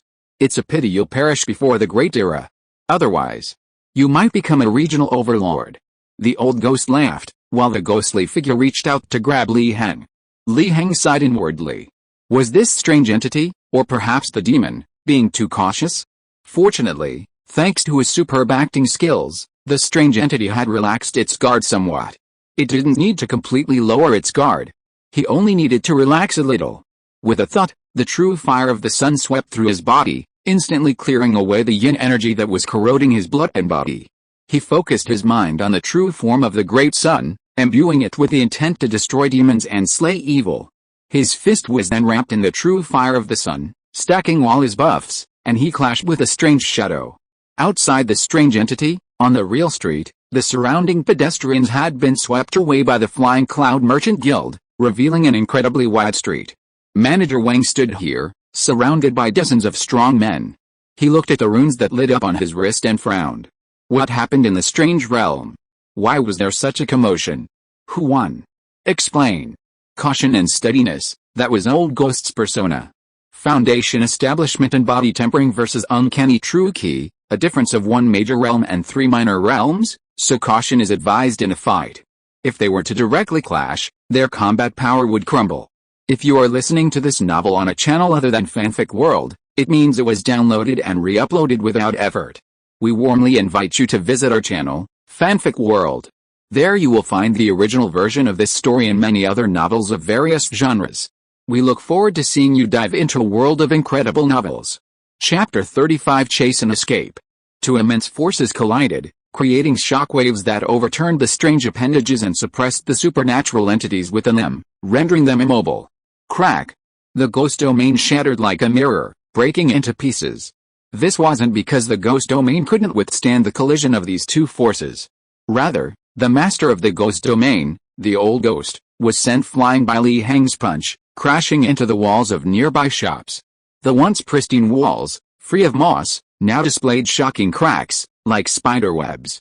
It made one wonder if the entire wall would collapse with the slightest touch. The old ghost, disheveled, spat out a mouthful of blood mixed with fragments of internal organs, his heart filled with horror. This demon-slaying envoy, clearly not at the true key realm, was so strong. His body had been corrupted by Li Heng's yin energy, yet he still had the ability to fight him, beating him to this state. He was now severely injured, practically half dead. If it weren't for the mysterious nature of his cultivation technique, which placed him in a half-human, half-ghost state, he would have already fainted. Old Ghost felt incredibly fortunate. Luckily, he had been cautious and retained a fraction of his power to protect himself. Without that protection, he had no doubt he would have been killed with a single punch. Li Heng stepped out of the shattered demonic domain. Old Ghost's expression immediately changed. No, he couldn't stay here any longer. He had to run for his life. In his current injured state, he was incapable of fighting this demon-slaying envoy. He would only face certain death. He gritted his teeth, activated his secret technique, and temporarily suppressed his injuries. Then he quickly stood up and fled. He didn't even have time to retract his puppet. Li Heng watched Old Ghost escape, a slight smile playing on his lips. Escape? You think you can escape? I've already locked onto your aura with my 10,000-mile soul tracking technique. I can find you no matter where you are. He sighed inwardly. This demon was indeed too cautious. His all-out punch hadn't even completely killed him. Was this the strangeness of the true key realm? But this result was still considered good. Although he had the ability to injure or even kill someone in the true key realm. But you have to hit the target. If he hadn't acted out a little to lower the monster's guard, he would have had a hard time dealing with it, given its unpredictable teleportation within the ghost domain. So, Steward Wang, are you here to assist me in hunting down the monster? Li Heng smiled faintly at Steward Wang, whose expression was grim. Steward Wang's face was extremely dark, like a stormy cloud. He hadn't expected that Old Ghost, a dignified true key realm cultivator, would be defeated so quickly, and so decisively at that, far exceeding his expectations. According to his original plan, if the ghost domain hadn't been broken, the demon exorcist would have been worn down to death by Old Ghost, without them needing to intervene. If the ghost domain had been broken, it would likely only mean that Old Ghost was temporarily at a disadvantage, or that the demon exorcist was trying to escape. Then, all of them would have surrounded the demon exorcist and finished him off. But now, everything was over. Old Ghost had been directly defeated, crushed, and even fled in fear. Then there's no point in them being here anymore. They'll only end up like the Old Ghost. Go. Kill him. Manager Wang ordered the strong men to attack, then vanished in a flash. The situation was already out of control. He had to find the second young master and ask him to intervene. These men were all martial artists, some even at the foundation establishment stage. Unfortunately, to Li Heng, they were just small fry. He easily dispatched them, casually tossing his true sunfire into ashes. Anyone who dared to kill him should be prepared to be killed in return. He clapped his hands and looked at the strange appendages lying motionless on the ground. With a thud, the yang fire seed that had been hidden in Xiao Hong's corpse erupted instantly, burning the strange appendages to ashes. Source power plus 60. Li Heng seemed to sense something. Each foundation establishment stage strange appendage typically had 10 points of source power. Not bad. His source power reserves had reached 80 points. They were a little closer to the manifested form of the Great Sun. After a moment's thought, he gave chase in the direction Manager Wang had fled. Manager Wang, disregarding his disheveled state, swiftly weaved through the three mountains gathering, escaping outside. Li Heng, following Manager Wang's trail, was surprised. He had assumed Manager Wang would flee towards the Flying Cloud Merchant Guild. Unexpectedly, he was fleeing outside the gathering. Running into the mountains? An ambush? A desperate escape? Seeking reinforcements? Interesting, perhaps he really would meet the mastermind. Manager Wang also noticed Li Heng's pursuit, and his anxiety intensified. Those dozen or so men couldn't hold him off for long. He gritted his teeth and used a secret technique. The runes on his wrist flickered, and his body emanated a chilling aura, making him appear like a demon. His speed increased, blurring his surroundings, leaving everything behind. But no matter how fast he increased his speed, Li Heng was still trailing far behind, unable to shake him off.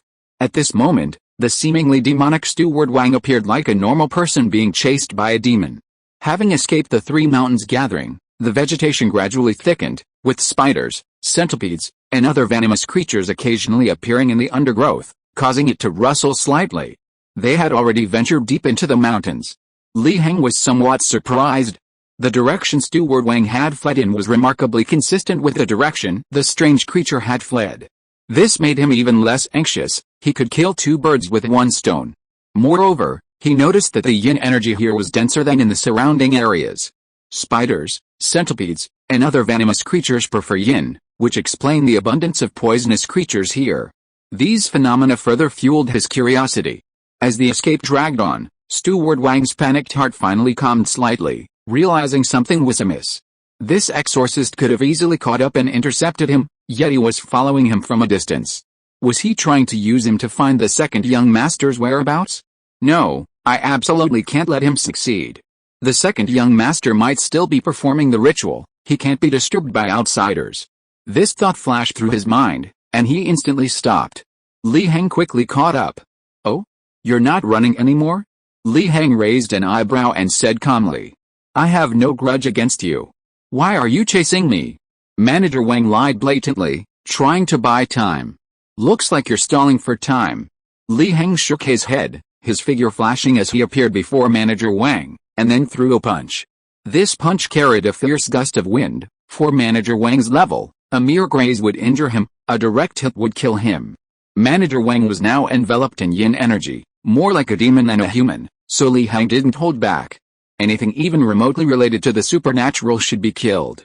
At the critical moment, the runes on Manager Wang's wrist suddenly erupted with a massive amount of yin energy, like a natural gas well gushing forth, rushing towards Li Heng. Chapter 36 Dao Patterns and Yin Meridians. Li Heng neither dodged nor evaded, directly confronting the yin energy. Flames rose from his palms, golden in color like the sun, instantly vaporizing the surrounding yin energy. This yin energy was extremely yin, extremely cold, and extremely evil. It could be said that, apart from some beings who cultivated unorthodox methods or special techniques, anyone else who encountered this yin energy would be corroded and restrained.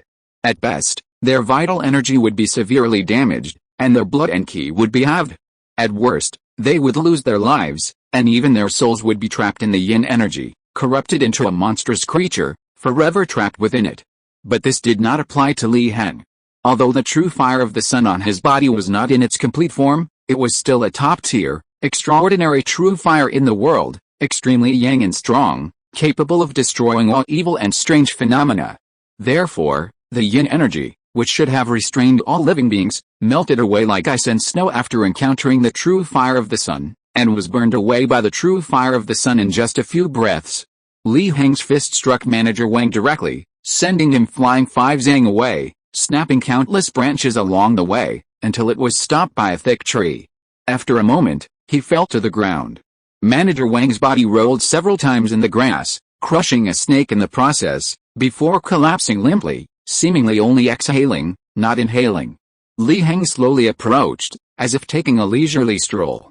He shook his head at Manager Wang's miserable state, thinking, serves you right for being beaten like this by my punch. Of all the methods, why did you have to use such a bizarre one? You were naturally countered by my power. Get up, stop playing dead. Although this punch of mine could definitely kill you, you must have some trump card, like the runes glowing on your wrist. It's really interesting. Even though I shattered all your bones, which would surely kill an ordinary person, your life force is so active, as if you're on the verge of death. Li Heng said calmly, offering this assessment.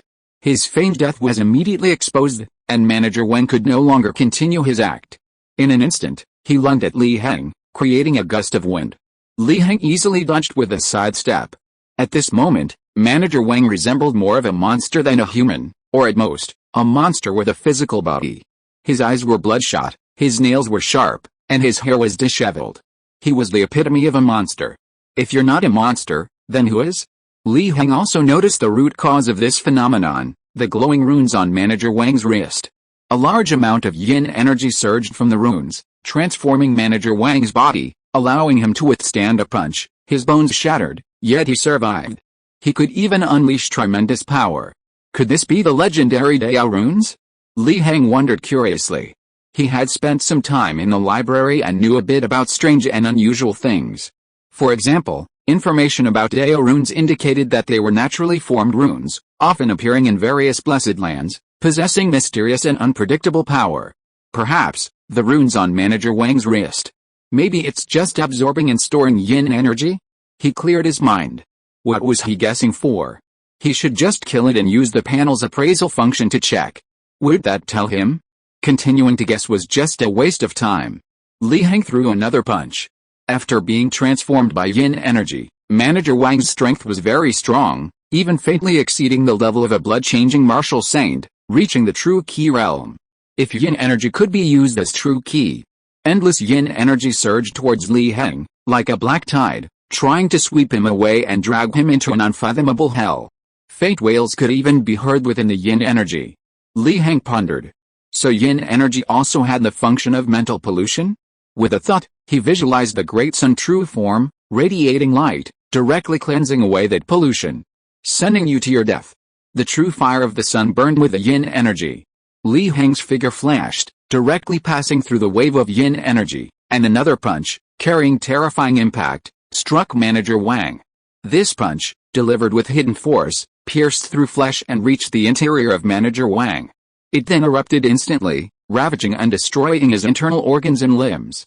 The contained power of the great sun also suppressed the supernatural forces within him, purifying the yin energy. Without the support of yin energy, Manager Wang's injuries flared up instantly, causing him to collapse to the ground, lifeless, a corpse. Or rather, he was already a corpse after Li Heng's punch, only barely clinging to life due to the support of yin energy. Li Heng raised an eyebrow. Manager Wang wasn't truly a pure human anymore, because he had actually gained 18 points of source energy, bringing his total to 98. He pondered.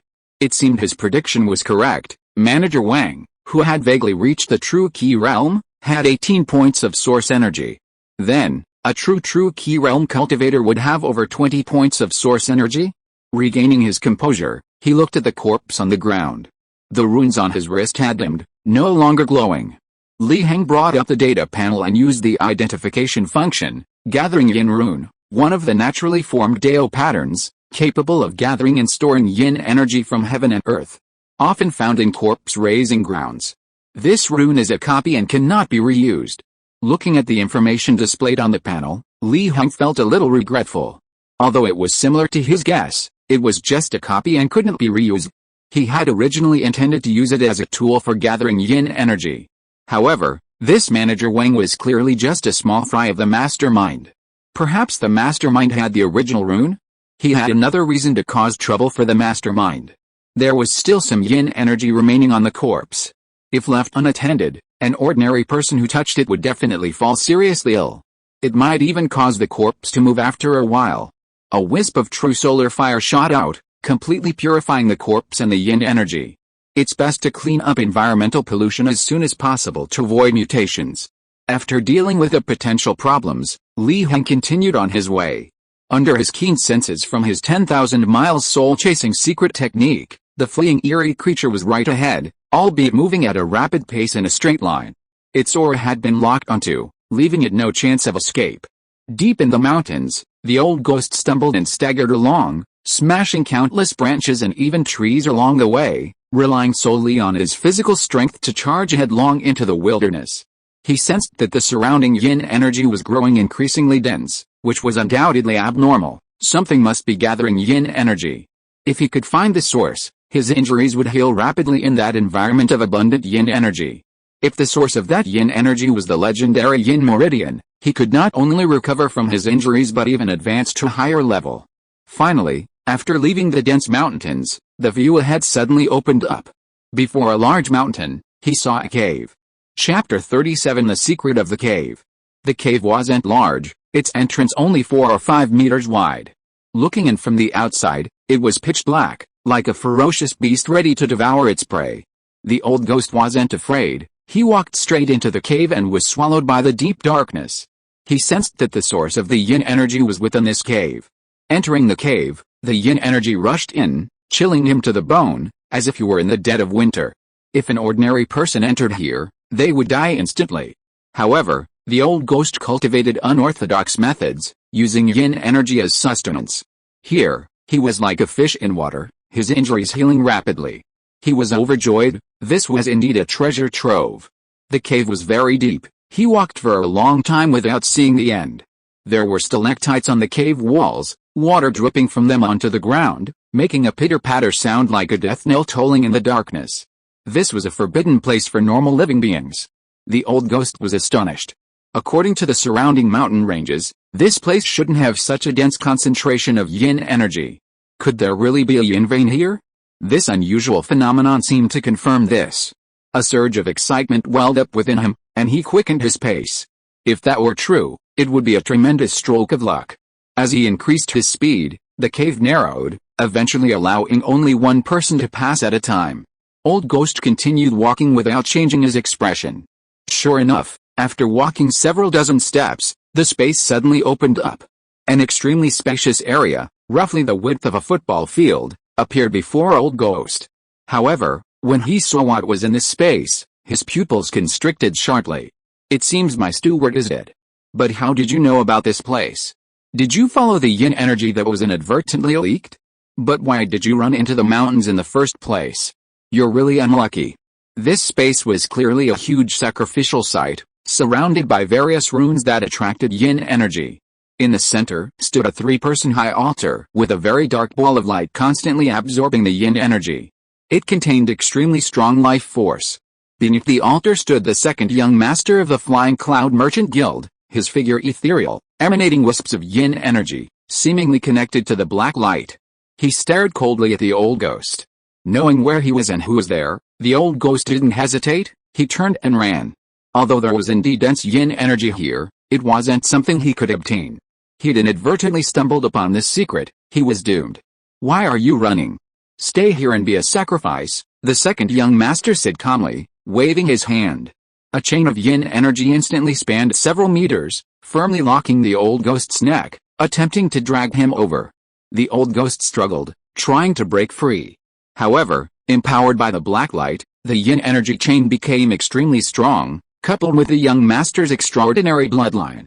How could a rogue cultivator like the old ghost possibly escape? He was simply dragged over. Second young master, please spare this old man. Don't forget I also signed a contract. I won't betray you, the old ghost said, sounding pained. The Yi family's bloodline possessed the ability to control yin energy, while he, being a practitioner of yin energy and following the path of the uncanny, was completely suppressed, unable to turn the tables. How, you're of no value to me except as a sacrifice. Wait, what's this? Originally, the second young master intended to kill the old ghost outright, but he sensed the aura emanating from it, the mark of Li Heng's 10,000-mile soul-chasing secret technique. The second young master's expression instantly changed. You idiot. You didn't even realize you were being followed. You've ruined my grand plan. He was furious. He hadn't expected this unexpected turn of events. This cave was secluded, hidden deep in the mountains, known only to himself and a few trusted confidants. Furthermore, the items here were discovered by his yin energy clone, and to avoid attracting attention from the authorities, he hadn't set up any defenses. Now, this unexpected turn of events? Old Ghost, a dog who had signed a retainer contract, was one thing. He could easily manipulate him and slaughter him as a good sacrifice. After all, he was used to eating ordinary people and ordinary martial artists. But even he needed to eat some true key realm cultivators, right? But if it were an outsider, especially a demon-slaying envoy from the demon-slaying division, he would be in serious trouble. Especially at this crucial moment, when the mission was about to be accomplished. Did this thing really have to go through a calamity, as rumored? The second young master's face was gloomy as he thought of certain rumors. Old Ghost was originally terrified, but after hearing the second young master's words, he seemed to have grasped a lifeline. Resisting the suppression of the yin key chains, he spoke with difficulty. Second young master, this old man can help you resist. Cough cough, that demon-slaying envoy should be catching up soon. How could he not know that he had been tricked by that demon-slaying envoy? But he was actually glad and grateful to Li Heng. At least in this way, he still had some value. You piece of trash, do you really think I don't know your current predicament? You were probably defeated by that demon slayer and fled in a panic, ending up here by some unknown reason. The second young master said calmly, sighing inwardly. Is this truly the inevitable tribulation for those who wish to transcend the world? Of all the mountains around, why did you have to come here? Cough cough. Second young master, it's different now. There's more yin energy here, and I can use even stronger methods to ensure that the demon slayer can't get in. The old ghost hurriedly explained, displaying a frantic will to survive. The second young master frowned. He was presiding over the ceremony and was stretched thin, so he really needed a dog to help him fend off the pursuing demon slayer. He couldn't just kill him outright. Then I'll trust you this once. The second young master put the old ghost down, and wisps of yin energy formed in the air, transforming into a rune, which he then struck the old ghost's forehead. This rune can gather yin energy to heal your injuries. However, if you try to escape, this rune will explode instantly, destroying your consciousness and pulverizing you. Get lost. The second young master flicked his sleeve and kicked the old ghost away. He then turned to look at the altar, staring at the black ball of light. He thought that in a little while, the primordial embryo should be born. The old ghost scrambled back to the cave entrance, using the yin energy within to heal his wounds. His heart filled with doubt and uncertainty. What exactly was that black ball of light? He actually felt it was alive. A sacrifice? Was this a blood sacrifice? It seemed that the disappearance of someone at the Three Mountains gathering, and the disappearance of the demon exorcist Su Yinghuan, were also related to this place. Time slowly passed. A cave came into Li Heng's view. Chapter 38 Old Ghost Eyes. He raised an eyebrow. Could this cave be the source of the surrounding yin energy? And according to his soul-tracking key lock, the strange creature had stopped moving inside the cave. It seemed to have found a suitable place to heal. But why was it at the cave entrance, and not deep inside? Could there be some ferocious beast inside? Li Heng smiled slightly, becoming increasingly interested. As he approached the cave entrance, he could feel the increasing chill within. However, this chill was nothing to Li Heng.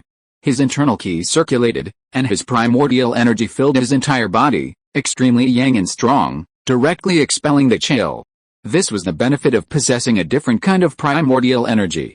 If it were only one's own primordial energy, even if it were as pure as a blood-changing martial saint, it would be difficult to resist the yin energy and be eroded by it. This was also one of the reasons why the strange creature was rampant. Yin energy was simply too suppressive of normal living beings. Li Heng couldn't help but wonder, was this yin energy, which so suppresses all things and all living beings, truly formed naturally by heaven and earth? Or perhaps, it truly belongs to this world? Thinking this, he arrived at the cave entrance. The cave was dark and deep, seemingly impenetrable to light. What dangers lurked within remained unknown. He smiled slightly and flicked his finger. A wisp of true solar fire instantly shot in, illuminating the surrounding cave walls, flying towards the old ghost who had intended to ambush Li Heng from the darkness. Locked on by his 10,000-mile-long soul-tracking aura, he still dared to ambush him? Impossible. The old ghost was shocked and quickly dodged. The wisp of true solar fire then flew directly to the surrounding cave walls, burning the surrounding rocks, turning them trash, forming a huge depression. Finally, under the continuous onslaught of yin energy, the wisp of true solar fire extinguished like a rootless fire. Seeing this scene, the old ghost felt a chill run down his spine.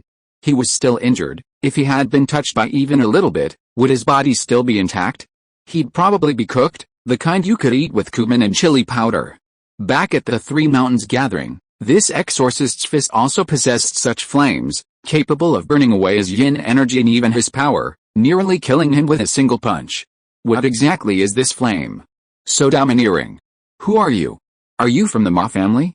After dodging, the old ghost finally revealed himself, standing before the cave entrance, looking at Li Heng with great apprehension, then spoke, attempting to stall for time, also quite curious. Oh? The Ma family? Li Heng raised an eyebrow. Yang Extreme True Flame, the best exorcist, the old ghost said in a deep voice. But Yang Extreme True Flame shouldn't be this domineering. Your flame can even burn stones. The Ma family? A reclusive family? Or some kind of exotic true fire from heaven and earth? He continued to voice his guesses. It seems the Ma family is a family skilled in exorcising demons with fire? Li Heng pondered this, then smiled and spoke. You seem to be guessing my background, but you're actually just stalling for time. What's hidden in this cave? Or is the mastermind inside? He quickly saw through the old ghost's thoughts. Standing at the cave entrance healing instead of venturing into the depths, to the place with the densest yin energy, clearly meant he was waiting for something. Perhaps a person, perhaps an object, or perhaps both. The old ghost was deeply shaken, but his expression remained unchanged. I don't understand what you're talking about. This cave is shallow, it's a dead end. You, a demon slayer, are making wild guesses. His voice was hoarse, full of sarcasm. Fine, if you won't admit it, so be it. Speaking of which, you're the second talking monster I've encountered. You seem to be half human, half monster. The second talking monster he'd encountered? Hearing Li Heng's words, the old ghost's pupils constricted, his heart trembling. Could it be that the woman he'd encountered not long ago? Li Heng wouldn't wait for his shock. Before the words were even finished, he attacked in an instant. His earlier words were intended to momentarily distract the strange creature, allowing him to strike and kill it. He didn't want to waste any more time entangled with it. At the Three Mountains gathering, he had tricked the strange creature, nearly killing it with a single punch. Now that the strange creature was still injured and weakened, he could finally confront it head-on. In a flash, Li Heng charged forward.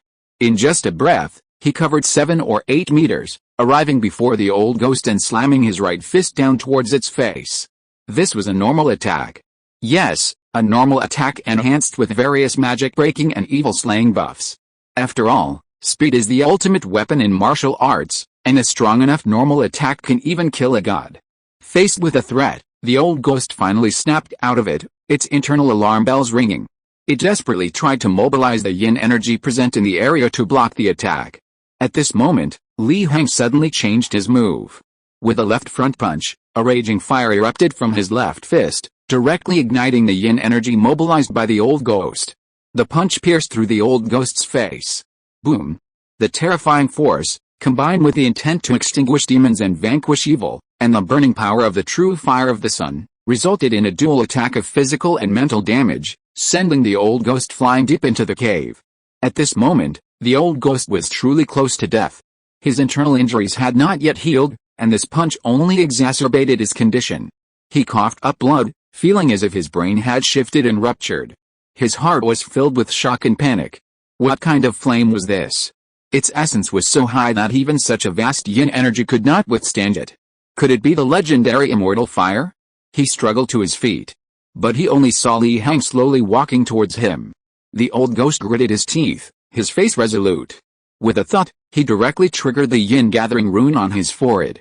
Instantly, yin energy exploded, raging throughout his entire body. Then his entire body exploded, self-destructing. Li Heng remained calm.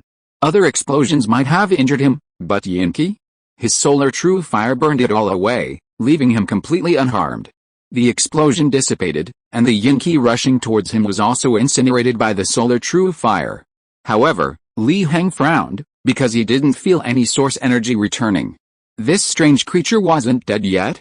He suddenly thought of a possibility and sneered. He directly visualized the third eye of the mythical Kingeun Maya Adeo's engine from his previous life, the Heavenly Eye. He temporarily gained a weak ability to dispel illusions and penetrate the soul. He saw that at the side of the explosion, the old ghost's weak soul was struggling to float. Nourished by the surrounding yin qi, its speed was increasing, and it would probably be able to move normally soon. You strange creatures are really hard to kill, Li Heng said calmly, directly imbuing his palm with the intent to destroy demons and evil, and grabbing the old ghost's soul with one hand. The old ghost was horrified. How could this be? He was now just a pure soul, barely tainted by yin energy. How did this exorcist know he wasn't dead? My lord, I have. He hurriedly tried to beg for mercy, but Li Heng's palm erupted with true sun fire, instantly incinerating him. The true key realm is strange, the old ghost is dead. Source power plus 32, currently breaking through the 100-point mark. Reached 130 points. Chapter 39 Source Power and Simps. 32 points of source power? Li Heng pondered. It seemed the range of source power obtainable by the true key realm could probably be increased a bit, but he didn't know the upper limit, 50 or 100? Anyway, he felt this strange creature was quite weak. The old man was also in the true key realm, but he felt that if the old man encountered this strange creature, he could definitely solve it easily, and might even suppress it directly. Li Heng wasn't surprised by this difference in strength. The true key realm possessed true key, had initially touched upon the extraordinary realm, and had already reached a profound level, so naturally, past experience couldn't be applied. Withdrawing his mind, Li Heng looked into the depths of the cave. It was still pitch black, with no end in sight. He had no idea what dangers or traps lurked within. He might be swallowed by this darkness if he wasn't careful. However, he remained fearless. Because he now had 130 points of source power. According to his prediction, 10 points of source power would allow him to briefly manifest the great sun he visualized in the world, for about 10 breaths. Although what he visualized wasn't a complete great sun, anything related to the great sun was definitely not an ordinary thing. Li Heng was confident that no one below the innate realm could withstand him. Meng Lingayan had previously explained the power of an innate grandmaster to him. It was simply the ability to communicate with heaven and earth, truly entering the extraordinary realm, and unleashing various divine abilities. But ultimately, it still hadn't reached the realm of immortals and Buddhas. Therefore, even if an innate grandmaster made a move, he could still withstand some of it. Although the manifestation time was indeed short, 10 breaths was enough to escape. If he spent 100 points of source power, a qualitative transformation would occur, not only increasing the manifestation time to 100 breaths, but also pulling the originally illusory Great Sun Dharma image into a semi-real, semi-illusory realm, allowing it to remain in the world. At that time, manifesting the Great Sun would not require consuming source power, but would consume his own power, truly becoming Li Heng's long-term trump card. It wouldn't be that he couldn't manifest without source power. Of course, if Li Heng's progress improved further, visualizing a more complex and complete Great Sun, then manifesting this complete Great Sun would still require source power. At most, it would just require less than before. It's like adding more money on top of the original amount. The amount of source power spent determines the level of the sun one can manifest. To manifest a higher level sun, more money is required. Unless the higher level sun isn't visualized, isn't an illusion, and doesn't fall under the category of visualization techniques, then no source power is needed. Source power is like a bargaining chip between reality and illusion. Consuming corresponding source power allows reality to acknowledge something commensurate with the expenditure, essentially an equivalent exchange. There's no such thing as manifesting a deity by consuming a single unit of source power. Even if it's forcibly manifested, it will be corrected by reality and returned to illusion. Ultimately, it becomes a meaningless delusion. Li Heng sighed inwardly. Everything still comes down to money. Couldn't a strange army appear before him, allowing him to reap the rewards? Otherwise, would he be so poor? He regained his composure. If his source power hadn't broken through the 100-point mark, he would have preferred to play it safe and wait for Meng Lingayan to arrive. After all, he wasn't stupid. He wouldn't recklessly venture into unknown territory. He looked towards the depths of the cave, deciding to venture in and give it a try. With over 130 points of source power, he was confident he could survive even against a grandmaster of the innate realm. In fact, a direct counterattack wasn't impossible. Meanwhile, inside the Demon Extermination Division of Bian City, Heng, panting heavily, finally arrived. The guards, seeing he was a trainee Demon Extermination envoy, didn't stop him and even kindly gave him directions. After all, there weren't many Demon Extermination envoys these days, not many in any sense. In short, they couldn't dampen the enthusiasm of these newbies. Feeling the care of these elders and seniors, Heng's eyes welled with tears. This was the real Demon Extermination Division. What was the Demon Extermination Division's headquarters anyway? Back then, Su Yinghun saw his talent and took him into the Demon Extermination Division, giving him the position of trainee Demon Extermination envoy. He was incredibly grateful, believing he could exorcise demons, uphold justice, and protect humanity. What a glorious and great cause. But in the end, he swept the floor for 3 whole years. 3 years. Thinking back on his past experiences, He Qing felt immense pain and unfulfilled ambitions. Now, the opportunity had finally arrived. He could finally escape that quagmire of ordinariness and truly become a demon slayer, sweeping away all demons and monsters. That lord wouldn't deceive him, would he? Excited, He Qing found Meng Lingayan's courtyard. He respectfully called out, but there was no response. The gate was tightly closed, clearly, no one was inside. He was completely dumbfounded. Where should he look for someone now? At this moment, the man who had previously instructed Li Heng happened to pass by and saw He Qing looking around. Then, remembering his previous experience, a painful lesson, he decided not to speak. But upon seeing He Qing's attire, he exclaimed, "Wow, an apprentice demon slayer." He immediately felt he couldn't disappoint this newbie. He immediately offered some guidance, which He Qing greatly appreciated, leaving almost profusely. The man remarked, "What a fine newcomer. Full of simplicity, enthusiasm, and justice." He only hoped his death wouldn't be too gruesome. He shook his head, satisfied, and left. He Qing rushed to Bai Sidan, a warmth spreading through his heart. Who said the Demon Extermination Bureau was a sacred place? Everyone so serious. They were all so welcoming to him. Lord Su has misled me. Inside Bai Sidan, Meng Lingayan looked worried. Even now, Meng Hao was still lying in bed, unable to walk. If this continued, his carefully chosen successor would be ruined. But when he asked about the culprit, Meng Hao remained silent, his eyes filled with infatuation and longing. Meng Lingayan knew that he was bewitched by a woman. Exhausted and weakened, he didn't even want to reveal the truth. This was truly a tragedy. Are you truly not regretful? Meng Lingayan suddenly asked. Meng Hao remained silent, his face pale, and spoke with difficulty. How should I put it? I can't bring myself to hate her. Although I don't want it to be this way, I just can't bring myself to hate her. She didn't kill me. She let me go. How could I hate her? Meng Lingayan frowned. What a clever scheme. Making someone know the truth, yet unable to hate them? It's like being a complete sycophant. How can this be? No, he had to think of something. Should he really call those bald monks over? He pondered silently. At this moment, He Qing suddenly ran into Bai Sidan. Reporting to Chief Meng, Lord Li Heng has sent a letter. Meng Lingayan was taken aback, looking at the impetuous He Qing, and frowned. Who are you? Your subordinate is He Qing, a trainee demon slaying envoy from the Three Mountains Gathering. This is Lord Li's letter. Hearing the words, He Qing quickly identified the person, hurriedly ran to him, and handed over the letter. Li Heng? What's that kid doing? He even sent a letter? What trouble has he encountered? Meng Lingayan frowned and took the letter. Chapter 40 The Lock of All Things. He glanced at the letter and frowned instantly. It was actually related to the Fian Chamber of Commerce? Meng Lingayan's heart skipped a beat. He knew the Fian Chamber of Commerce's background. How could that kid Li Heng possibly defeat them? No, he had to go to the Three Mountains Gathering to see for himself. He accepted the letter and quickly spoke. Your name is He Qing, right? That kid Li Heng seemed quite impressed with you in his letter. You've come here with a letter, so you must have something else in mind. Tell me, what do you want? He Qing was overjoyed and immediately knelt on one knee. Director Meng, I want to stay in Bian City, to cleanse the surrounding area of evil spirits and monsters, and become a formal demon slayer.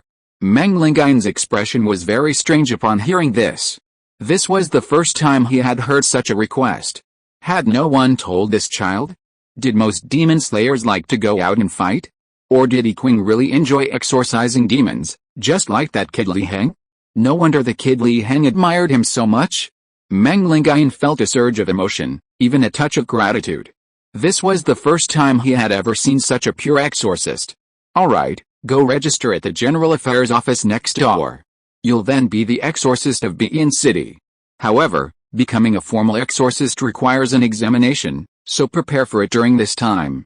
Yes, Director. He Qing was overjoyed and thanked Meng Lingayan. He rushed to the General Affairs office, eager to turn his life around and embark on a smooth path. Watching He Qing leave, Meng Lingayan also prepared to depart. He looked at Meng Hao, who was still lying in bed. Rest well. A batch of vital energy replenishing medicine should arrive this afternoon. Hopefully, it will replenish your depleted energy, Meng Lingayan said in a deep voice. Then, he left without looking back. Meng Hao remained silent, not stopping him. But he was still somewhat angry. "Li Heng, it's Li Heng again. I've become your successor, why are you still so concerned about that peasant? Just because I suffered this calamity? You've changed your mind about him?" He weakly clenched his fist, involuntarily recalling what the woman had said to him. Did he truly possess that mysterious power? Meng Hao pondered. Meanwhile, Li Heng had reached the depths of the cave. The cave walls narrowed considerably, allowing only one person to pass at a time, as if the path ahead was a dead end. Then, in the next moment, a breathtaking view appeared. The scene before him opened up, revealing a vast space. Light illuminated the area, dispelling the darkness. This was an altar. A sacrifice was being performed? Li Heng saw the altar, and he also saw the second young master of the Flying Cloud Merchant Guild. He also saw the black orb of light above the altar, radiating immense life force. "You're the demon slayer?" It seems that old ghost was truly useless, only managing to delay for such a short time. I should have used him as a sacrifice. The second young master stood on the altar, hands behind his back, speaking coldly. Li Heng raised an eyebrow. This person before him was the mastermind behind everything? He looked quite young, and he gave him a sense of threat. "Is Su Yinghun's disappearance related to you?" The second young master, hearing Li Heng's words, pointed to the black light above. "The Su Yinghun you mentioned should be inside. Perhaps you should go in and look for him." "I see. He was used as a sacrifice." Li Heng flashed, dodging the chains of yin energy that tore through the air and attacked him, and spoke slowly. But the next moment, the chains of yin energy changed direction and continued to attack him. He raised an eyebrow, and a wisp of flame rose from his fingertip, flicking it onto the chains of yin energy. Almost instantly, the true fire of the sun traveled along the chains of yin energy, rapidly burning towards the second young master. The second young master was somewhat surprised, immediately breaking the chains, and looked at Li Heng with a solemn expression, scrutinizing him. "Such powerful flames! Which extraordinary family are you from?" "Within the Great Li, only the Ma family is skilled in fire. But the Ma family's flames are definitely not this domineering. Could it be that your bloodline has mutated, or perhaps you've reverted to your ancestral form? But why would someone like that come to the small city of Bian?" "Oh, I see. You want to resist the tide?" Li Heng frowned. The man's words contained a lot of information. But he saw through one thing: this person was trying to buy time. He looked at the black orb of light on the altar, its vitality growing stronger, as if something was being nurtured. Could some mysterious creature emerge from this thing? With this thought, Li Heng rushed towards the second young master, leaving only the sound of air exploding behind him. The second young master remained calm, slightly manipulating the dense yin energy present, then condensing it into a very sturdy yin energy shield. But just then, Li Heng flicked out his true sun fire, flying towards the black orb of light above. This man was clearly difficult to deal with, so his real target was actually the black orb of light. "How dare you!" the second young master roared. His roar caused the surrounding yin energy to tremble slightly, directly attacking the wisp of solar true fire in an attempt to block it. However, the solar true fire was incomparably domineering, piercing through and burning all the yin energy, continuing its flight towards the black light cluster, disappearing into it and exploding. An explosion occurred within the light cluster, but it didn't completely shatter it. However, it greatly weakened the life force within, causing it to wither. Li Heng was astonished. What on earth was this? Even a single solar true fire couldn't burn it all away? The second young master was stunned. What kind of flame was this? Could it cause such great damage to the nascent soul, almost causing it to die in the womb? He felt somewhat fortunate that the nascent soul was in the mature stage of development. If it were in the early stages, it definitely wouldn't be able to withstand this flame. He had thought the nascent soul could withstand it, he had been careless. Li Heng didn't stop, unleashing another solar true fire. The second young master's face darkened with anger. Relying on this strange flame, he dared to act so arrogantly in front of him? Did he really think he was made of clay? He abandoned the ceremony and unleashed his full power. He needed to kill the demon envoy first. The flames posed too great a threat to his nascent soul. In an instant, Li Heng felt the surrounding primordial energy vibrate, then surge towards his wisp of true solar fire, locking it in place and halting it in the void. Li Heng frowned. This method, could it be the work of a grandmaster at the innate level? But this didn't seem like it. If it were truly an innate grandmaster, he would have already been locked up by the primordial energy of heaven and earth. Innate beings communicate with heaven and earth, control primordial energy, and can lock all things. This is called the primordial energy lock of all things, considered a standard feature of the innate level. The second young master was terrified. Was this really flame? He almost cursed. Not only could it burn yin energy, but it could even burn the primordial energy of heaven and earth? Where did this monstrous flame come from? With a thought, he manifested yin gathering runes in the void, directly summoning pure yin energy. Under the dual attack of yin energy and primordial energy, he finally extinguished that wisp of true solar fire. It was extinguished by sheer force. After the flames were extinguished, the second young master immediately attacked Li Heng. The demon-slaying envoy's flames posed too great a threat. They had to be dealt with quickly. Chapter 41 Cave Explosion. Seeing the second young master attack him, Li Heng was not alarmed but rather delighted. He circulated his ki and blood, gathering his strength and buffs, ready to clash with the second young master. He also wanted to test the second young master's abilities. The manipulation of the heaven and earth's energy earlier seemed to be that of a grandmaster of the innate realm. But clearly, judging from the second young master's displayed strength, Li Heng did not believe it was an innate realm ability. It might be a bloodline ability. Or perhaps some kind of supernatural power? Seeing that Li Heng did not dodge but instead threw a punch to clash with him, the second young master suddenly became alert, sensing the lurking danger. He stopped halfway through his attack, abandoning his direct assault. The next moment, the surrounding yin energy surged. The second young master's figure flashed, and 6 identical figures appeared around him in an instant, his yin energy clones.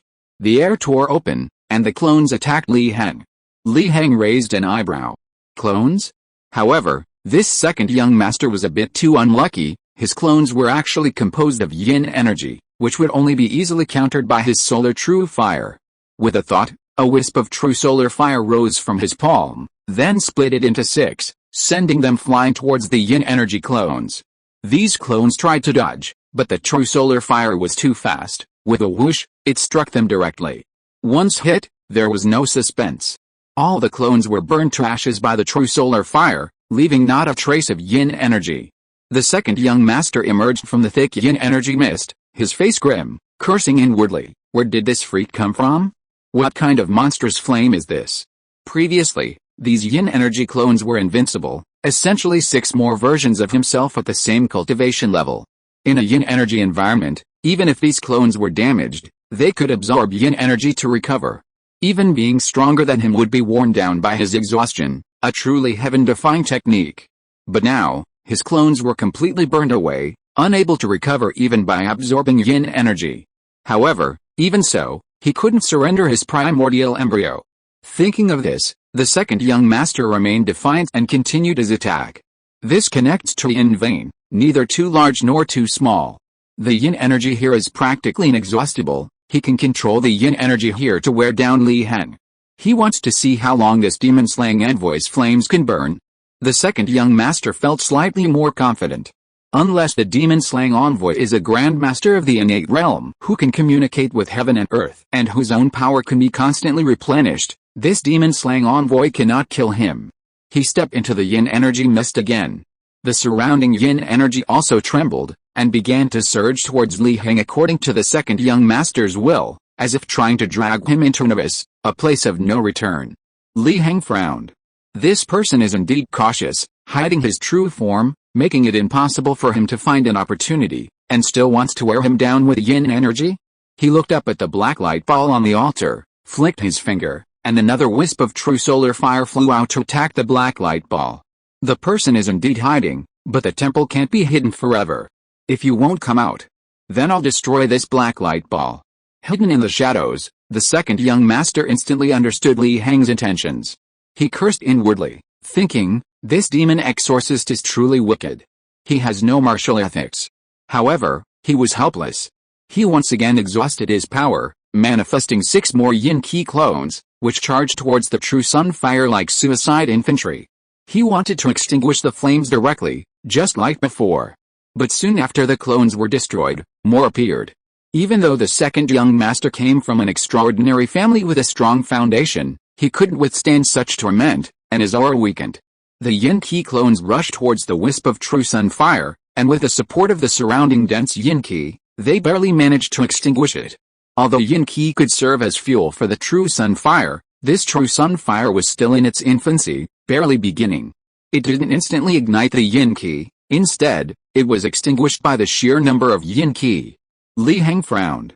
He released the true sun fire again.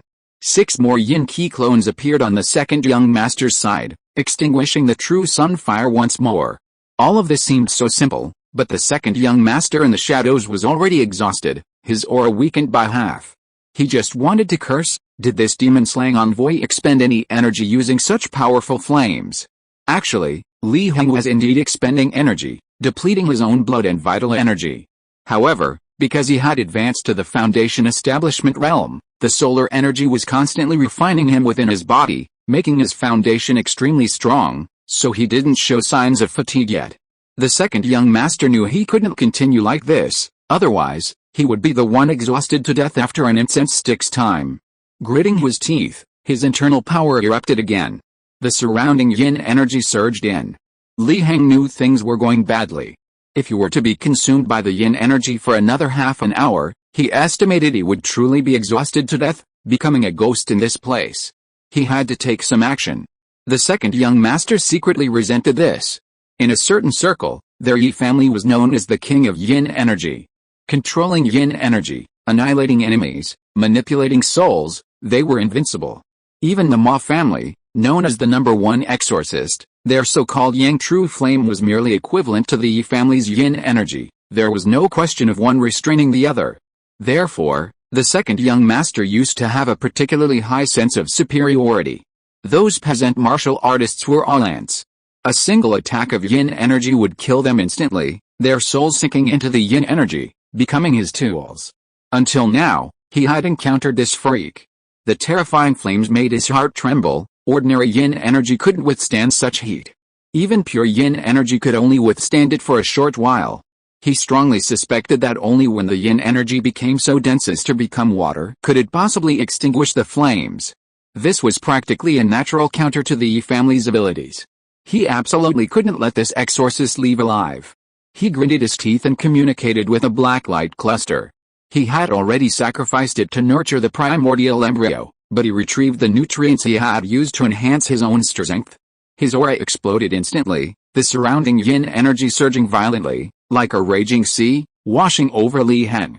Simultaneously, 6 yin energy clones leaped from the sea of yin energy, their yin energy becoming incredibly pure. Together, the 6 could withstand the true sun fire for a while.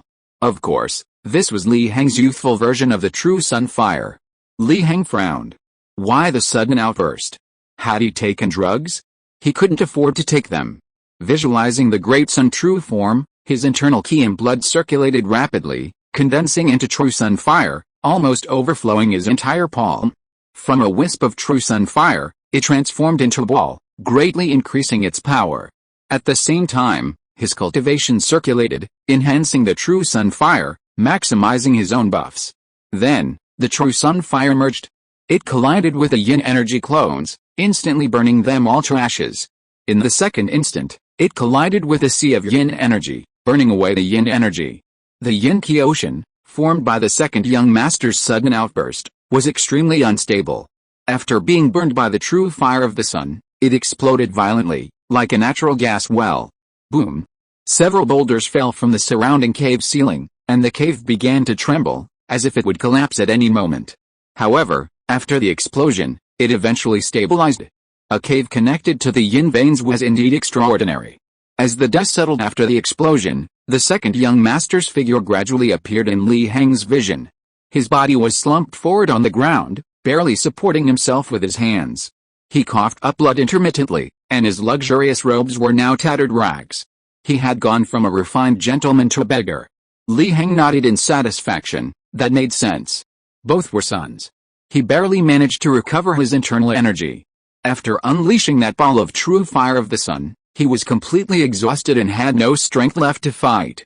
If you are listening to this novel on a channel other than Fanfic World, it means it was downloaded and re-uploaded without effort. We warmly invite you to visit our channel, Fanfic World. There you will find the original version of this story and many other novels of various genres. We look forward to seeing you dive into a world of incredible novels. Chapter 42: The Reality of the World. Li Heng sighed inwardly. Was this how Xiao Meng felt back then? He was indeed quite weak, almost unable to stand. He could understand. He was only at the initial foundation establishment stage, the body-tempering realm, while this person was clearly at the true key realm, perhaps even at its peak. There was a clear difference of 2 minor realms between them. For him to be able to beat this person this badly by unleashing his full power was already quite impressive. After all, this person might be from a powerful family, able to control not only Yin Qi but also Yuan Qi. This was far beyond the capabilities of an ordinary true key realm cultivator. In game terms, it was a difference in stats. For example, Old Ghost might just be a lowly soldier, but this second young master might be a boss. The Solar True Fire was also quite effective against this person. Otherwise, things wouldn't have gone so smoothly. Actually, he was at a disadvantage. This cave was filled with Yin Qi, clearly this person's home turf. To defeat someone on their home turf was already quite an achievement. The second young master recovered and revealed a cold smile. Don't force yourself. Using such a powerful flame must have been your full strength. You should be as exhausted as I am now. Li Heng smiled silently, secretly recovering his power as he slowly walked towards the second young master, his movements relaxed and effortless, as if he hadn't expended any energy. The second young master's expression changed slightly. Really no energy at all? Impossible. If he had used such a powerful technique without any depletion, he should have been killed long ago. This demon-slaying envoy was still putting on a brave face. He had to use his trump card. With a thought, a flash of light appeared, and a dark brown pill emitting a fragrant aroma appeared in the second young master's hand, which he swallowed whole. After swallowing the pill, the second young master's complexion improved significantly, his pale face became rosy. However, he was furious. This person had forced him to swallow the yin-severing pill. It was an insult. Li Heng frowned upon seeing this. There was still medicine to take? No wonder they run a merchant guild, they're incredibly wealthy. But where did they hide that pill? Do they have some kind of storage technique? The second young master quickly got up, giving Li Heng no chance to attack. His physical condition recovered rapidly, and his vitality and aura gradually increased. Now I'm sure you're just putting on a brave face. The second young master thought he had the last laugh and smiled. Otherwise, you should have stopped me when I took out the pill, instead of just standing there dumbfounded. Li Heng didn't answer and continued to walk towards him. The second young master wasn't annoyed, but instead extended an olive branch to Li Heng. I've seen through your true colors. You're no longer capable of fighting. Logically speaking, you've forced me into such a sorry state, you deserve to die. But I admire you. As long as you're willing to sign a slave contract with me, I can spare your life. I can use the resources of the Flying Cloud Merchant Guild to support your cultivation.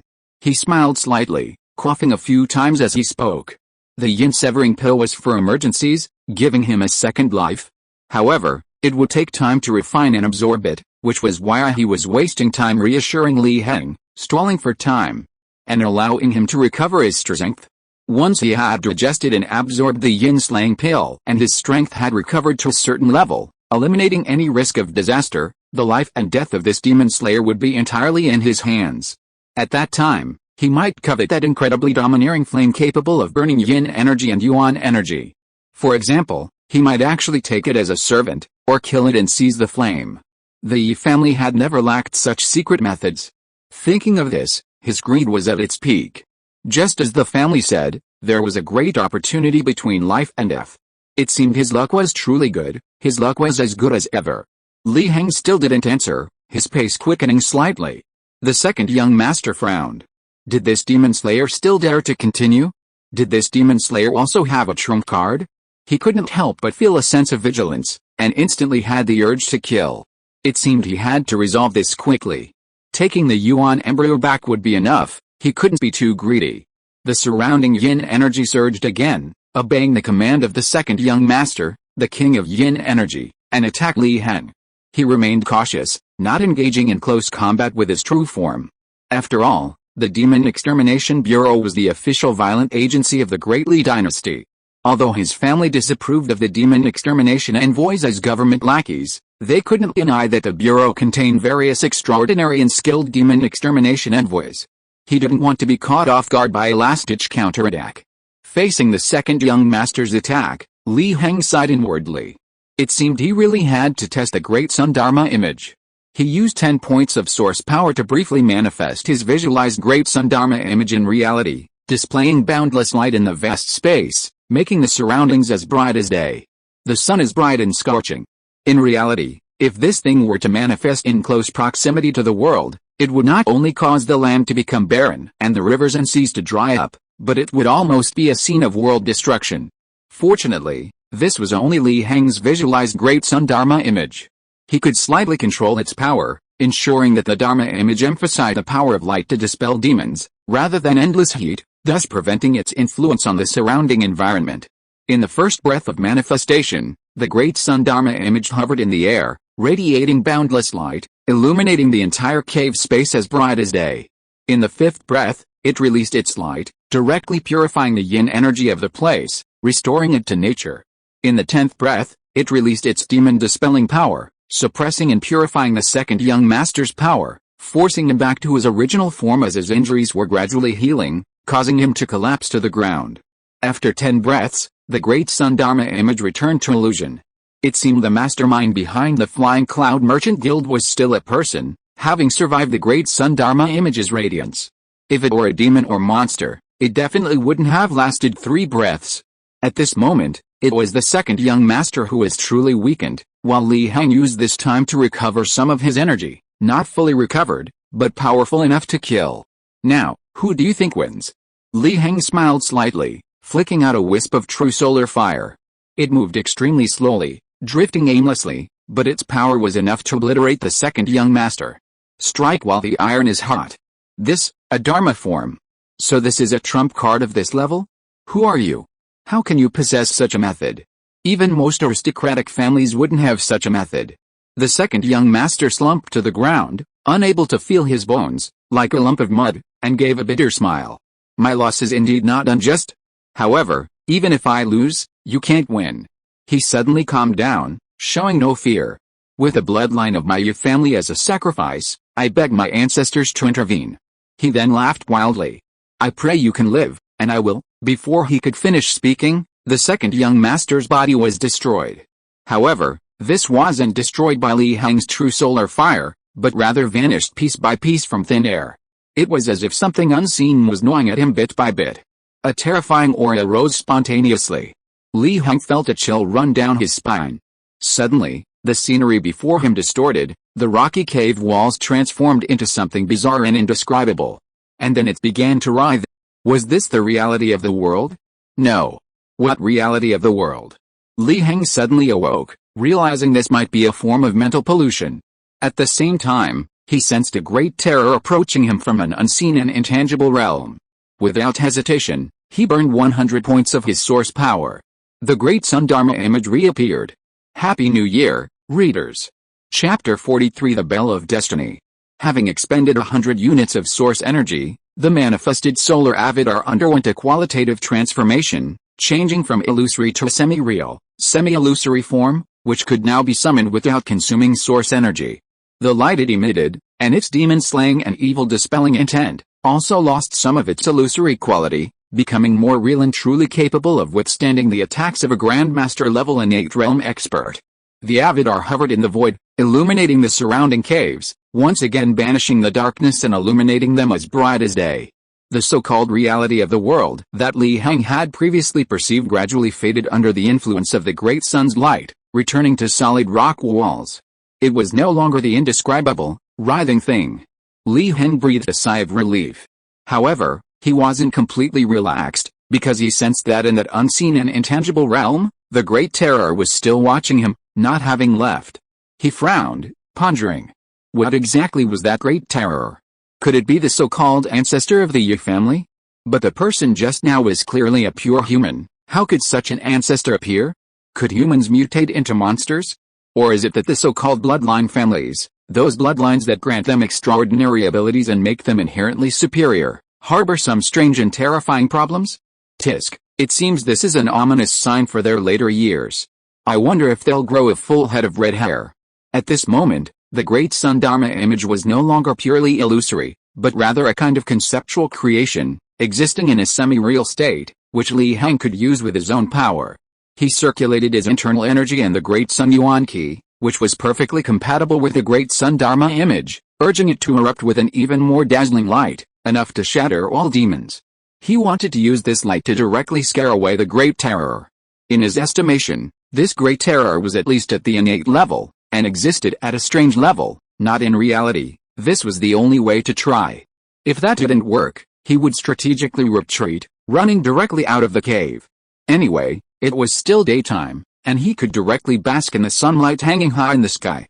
He didn't believe that the Great Terror would dare to chase after him. The manifested Great Sun could last for 100 breaths, so he wasn't worried about not having enough time to deal with it. It seemed to have sensed Li Heng's intentions. In his clear perception, the immense terror, defying the radiance emanating from the sun Dharma image, attacked Li Heng from a deeper realm. He knew that if this terror truly reached him, he would suffer the same fate as the mastermind behind the Flying Cloud Merchant Guild, his body devoured and vanishing. At this moment, the sun Dharma image erupted with blazing light. Under the purification of this light, even the yin veins deep within the ground, near the cave entrance, were destroyed. They could no longer release yin energy from here. The cave also became scorching hot, so hot that even from a distance, the air appeared distorted, as if space itself were warped. Roar. From an invisible, deeper realm, the immense terror let out a roar that reverberated into reality, echoing within the vast cave walls, like the howl of a demon from the depths of hell, utterly chilling. Li Heng remained calm. Although he couldn't see it himself, through the senses of the great sun Dharma image, the erupting radiance of the great sun had struck the great terror, injuring it and forcing it to flee elsewhere. Sure enough, after uttering that roar, everything calmed down. The eerie and ominous atmosphere around him was completely purified by the great sun Dharma image, turning the surroundings into an ordinary cave. At this moment, Li Heng suddenly felt something strange in his body. It felt as if something was falling from the sky, drilling into him. Could this be the curse of that great terror? But the feeling wasn't bad. He raised an eyebrow and directly opened the data panel. Although this data panel didn't yet have upgrade and point-adding functions, it could provide feedback on his specific physical information. If there was anything extra in his body, he might be able to find it. Normally, this data panel looked very simple. But that was because Li Heng found the data too complex, so he chose to simplify it. Now, he directly displayed his complete body information, ignoring some useless information, such as age, digestive capacity, and the density of his retinal structure. In an inconspicuous corner of the data panel, he found his extra information. Luck plus 10? Li Heng raised an eyebrow at the 10 points of luck. What was this? Could defeating monsters really reduce luck? But when he killed the strange creatures before, it didn't show up. Or was that strange, terrifying being special? Perhaps it posed a threat to this world, something that shouldn't exist? Had he driven away this terrifying being, and thus received the favor of heaven and earth? He considered some possibilities but was still uneasy. He directly made the still present great sun Dharma image emit its radiant light, cleansing his entire body inside and out. If this so-called luck was inauspicious, it would be purified by the radiant light. As the one who manifested the great sun Dharma image, the great sun Dharma image was like his child, his sibling. So even if it emitted its radiant light, it wouldn't harm him if he wanted to. Bathed in the radiant light, Li Heng felt warm all over, but otherwise, he didn't feel anything special, which didn't surprise him. He already possessed the vital energy of the great sun within his body, which, along with the circulation of his blood and qi, could cleanse him and strengthen his physical foundation. Naturally, there would be no strange or ominous signs on his body. He awaited the purification of the great sun's radiance. After the cleansing, Li Heng seemed thoughtful. Since he felt no discomfort, it meant that these 10 points of luck weren't a curse or misfortune. They might even be a good thing, but how did he use them? He looked up at the black orb of light on the altar. Because the yin meridians were destroyed, yin energy couldn't be channeled here. Without the nourishment of yin energy, the black orb of light withered, its vitality faintly fading. It seemed it wouldn't survive. What exactly was this thing? It actually required the sacrifice of flesh and blood. Wasn't that too sinister? Instinctively, Li Heng felt that this black orb of light might be an opportunity. But when he first saw it, He only felt it was dangerous and needed to be destroyed. He wouldn't think of it as an opportunity like this now. This feeling came from the unseen realm. It seemed to have just appeared, seemingly accompanied by those 10 points of luck. Can those favored by fate sense opportunities? Li Heng pondered this. He suddenly recalled Meng Hao's inexplicable visit to the giant wave gang in Bian City. After all, given his personality, wouldn't he frequent brothels and pleasure boats? Could it be that Meng Hao also had some kind of premonition? Was he also favored by fate? But that didn't seem reasonable. If Meng Hao was favored by fate, how could he be so unlucky as to have his vitality drained by some strange entity? Li Heng shook his head, finding it somewhat inexplicable. Forget it, let's focus on the present. He directly used the identification function on his data panel to see what this ball of light was, and whether it could actually be an opportunity. Chapter 44 Yin Demon Primordial Embryo. The panel began displaying information about the ball of light, Yin Demon Primordial Embryo, originally a primordial embryo created by the natural world, capable of evolving into any living being. Later, due to the infusion of yin energy, it transformed into Yin Demon Primordial Embryo. If the embryo matures, a bizarre and evil demon will emerge from it, possessing boundless potential, capable of wreaking havoc on a nation. Currently, it lacks yin energy and is in a weakened state, having already developed a faint consciousness. Yin Demon Primordial Embryo? Li Heng pondered. Was this truly his opportunity? He was a legitimate human, completely unrelated to bizarre demons or turbid yin energy, and he walked the path of the great sun. This Yin Demon Primordial Embryo was simply unsuitable for him. Should he nurture it into existence, enslave the bizarre and evil demon that emerged, and then make it his ally? Li Heng shook his head, finding that unrealistic. It would be better to kill it with a single punch and gain some source energy. Wait! A flash of inspiration struck Li Heng, and he suddenly thought of something. Perhaps this thing was suitable for creating an avatar. He possessed both the crystallized power of the Earth God and a vast map, but was struggling to find a use for them. Perhaps he could use this Yin Demon Primordial Embryo to create a divine avatar. This avatar could walk the path of the Earth God, simultaneously visualizing the vast Earth and the boundless sun, relieving pressure on his main body. After all, the Earth God and the vast Earth were inherently connected to yin energy and the underworld, making it perfectly suitable. Judging by the time, Meng Lingayan was on his way. He had already emphasized in the letter that Meng Lingayan should bring that portion of divine consciousness, the method of multitasking. It was perfect for him to spare a wisp of his mind to inhabit this primordial embryo. With a boundless sun guarding his mind, he wasn't afraid of the yin energy or demonic energy within the primordial embryo contaminating him. Li Heng's eyes lit up, finding it increasingly feasible. However, this Yin Demon Primordial Embryo clearly possessed consciousness. He had to erase this consciousness before he could inhabit it with his own mind and refine the primordial embryo into an avatar. He looked at the Yin Demon embryo on the altar. It clearly possessed consciousness, yet remained completely silent. Was it trying to feign death to get away with it? Quite clever. Li Heng smiled gently, contemplating the great sun to protect his mind. As if strolling leisurely, he slowly walked to the altar and stood before the Yin Demon embryo. "Do you consider yourself dead or alive?" he asked the Yin Demon embryo with a smile.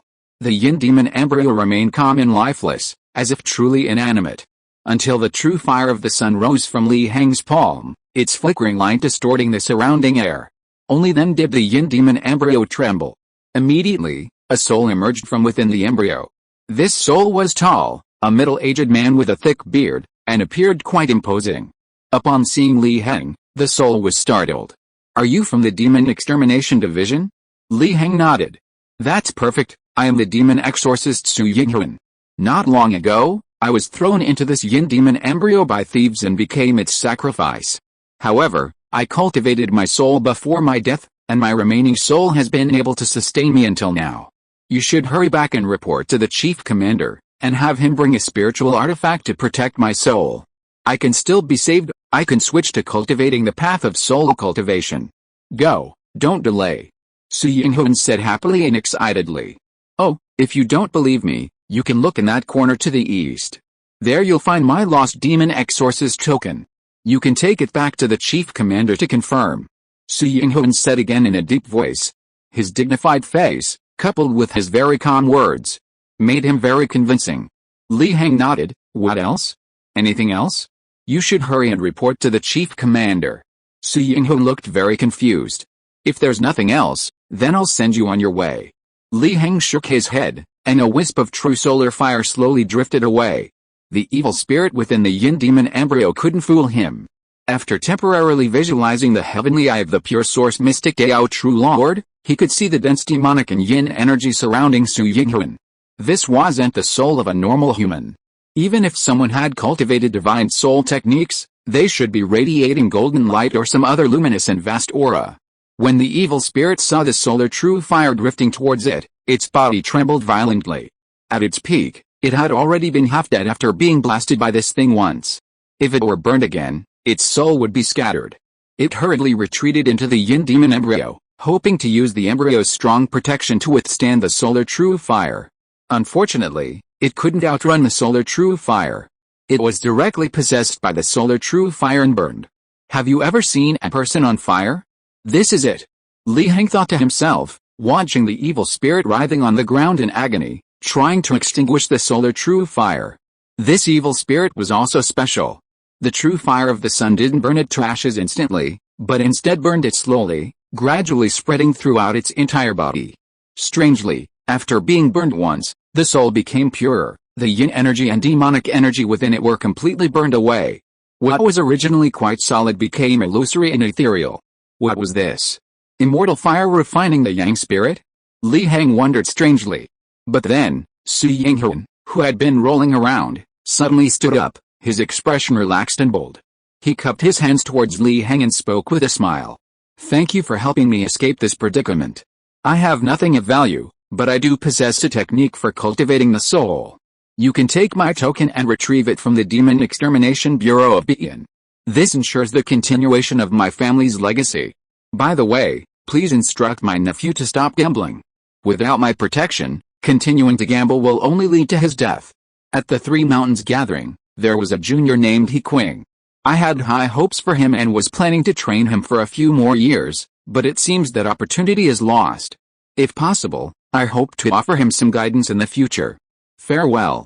As soon as he finished speaking, Su Yinghuan was burned to nothingness by the true fire of the sun. At the same time, the evil spirit of the yin demon primordial embryo was also buried with him.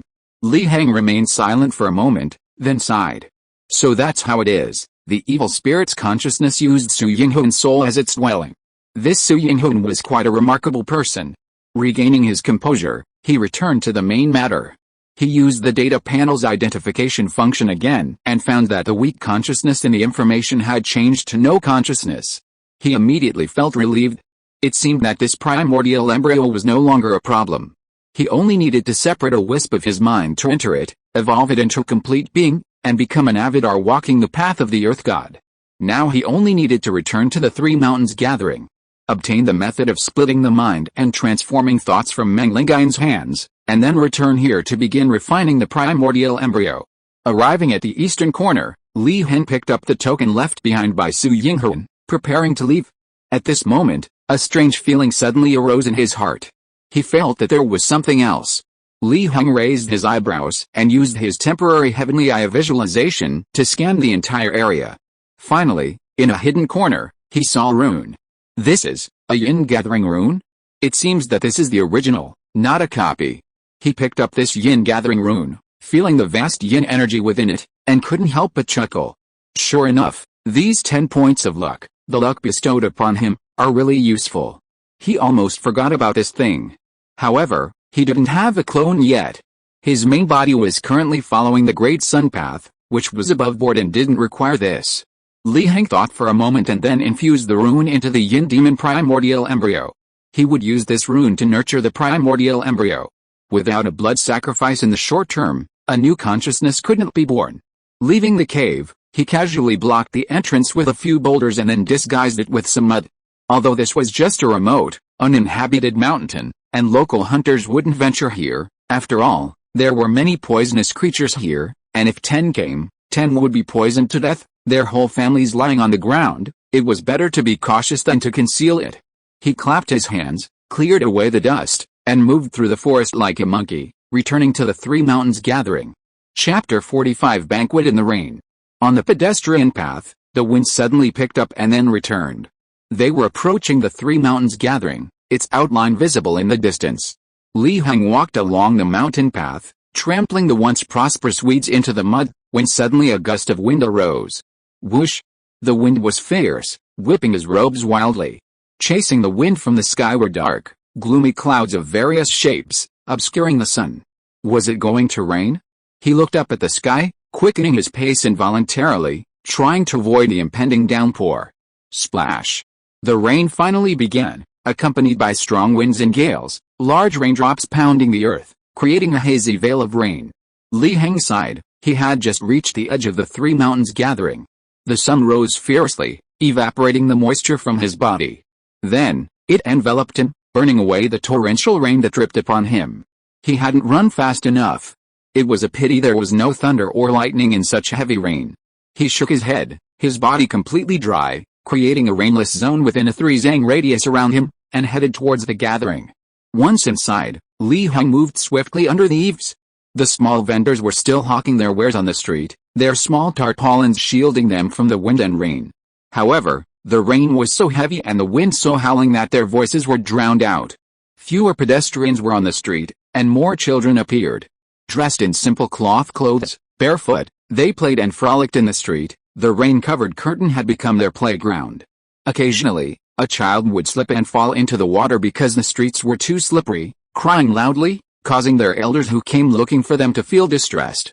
Li Heng observed this scene, gazing at the dark clouds that had already blanketed the sky, lost in thought. This rain had come rather quickly.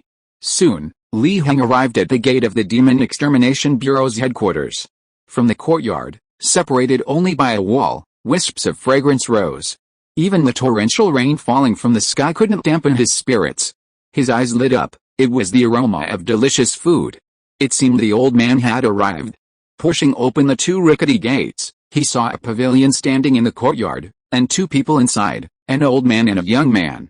The young man was respectfully serving him. "Sir, is this food good? Is it delicious?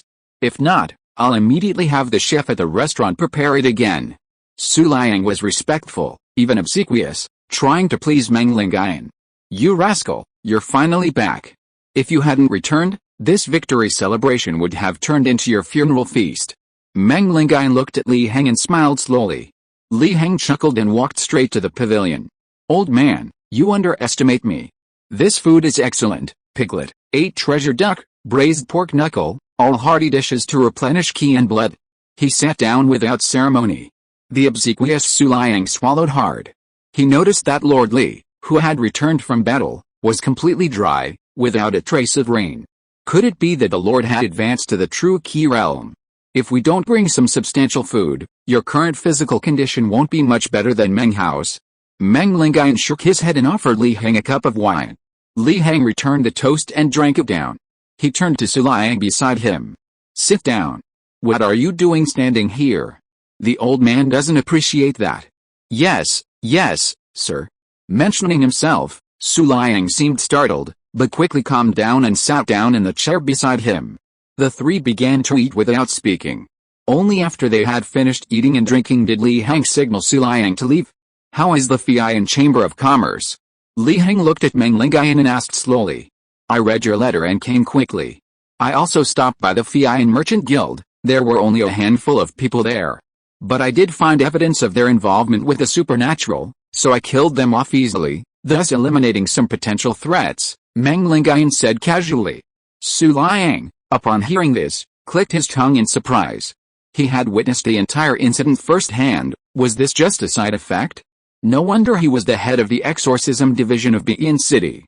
"My side is doing all right too. I've dealt with the culprit. Here, this is Su Yinghun's token. He's dead. His body has vanished into thin air." He placed Su Yinghun's token on the table. Meng Lingayan looked at the token, feeling a pang of emotion. That kid Su Yinghun actually left before this old man.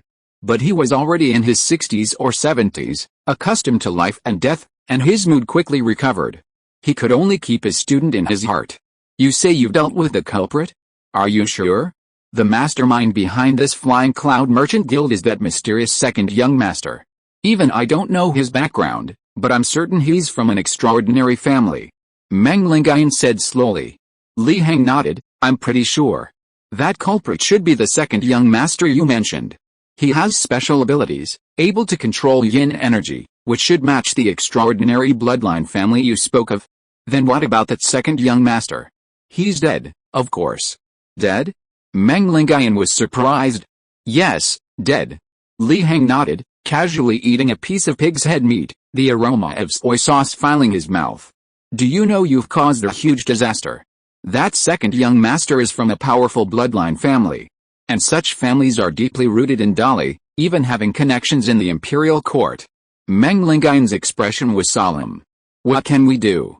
It was a life or death duel, either you die or I die. What's the point of killing him? Besides, I didn't kill him, he committed suicide, a sacrifice. Suicide, sacrifice? He quickly caught the key words.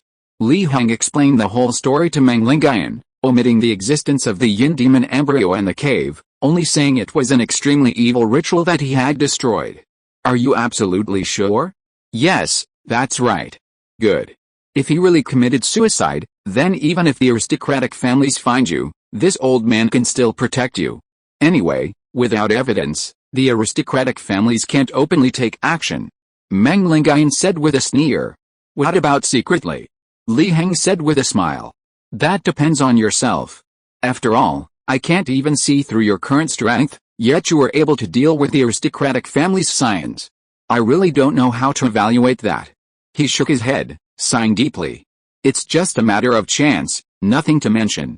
How can it compare to you, old man? Sitting here, your aura is naturally generated, the wind can't get in, the rain can't pour in, it's truly miraculous, Li Heng exclaimed in admiration. Outside the pavilion, it was still pouring rain. But Li Heng, sitting there, felt no wind or rain, it was as if he were indoors, utterly peaceful. Alright, you can even make something out of this, Meng Lingayan shook his head. This is the method of splitting your mind and focusing on two things at once that you wanted. As for what you want this method for, I won't ask. Just don't use it for illegal activities or illicit affairs. He handed a book to Li Heng. Chapter 46 Don't Go Out After Dark. The three large characters' soul-splitting technique caught Li Heng's eye. He pondered for a moment. No wonder the old man said this technique was of a high grade. How could it not be high grade when it involved the soul? Then I'll accept it. Li Heng smiled and put the soul-splitting technique into his pocket. This is what you deserve, and it can be considered revenge for Su Yinghuan. Meng Lingayan shook his head, somewhat emotional. So, old man, what are you going to do now? What else can I do? Of course, I'm going back. That kid Meng Hao has been in a state of severe physical damage, he's really had the worst luck imaginable. Meng Lingayan was somewhat depressed. After observing him for a long time, he thought Meng Hao shouldn't have such bad luck. How could he suddenly encounter such a calamity, his mind being affected by the mind-binding technique? Old man, you're joking. Perhaps Meng Hao is destined for good fortune. Li Heng teased with a smile. Destined for good fortune? You're making fun of me again. With his unlucky state, he's probably abandoned by heaven and earth. Meng Lingayan didn't know whether to laugh or cry. Alright, let's not talk about this anymore. I'm already heading back. This trip was a waste of time. I thought you couldn't handle the Flying Cloud Merchant Guild, what a worry. Li Heng smiled but didn't reply. For Meng Lingayan, it was a wasted trip. But for him, it saved a lot of time, allowing him to refine the Yin Demon embryo as soon as possible. Alright, I won't waste any more time, it's time to go. Meng Lingayan stood up, ignoring the wind and rain, and walked outside.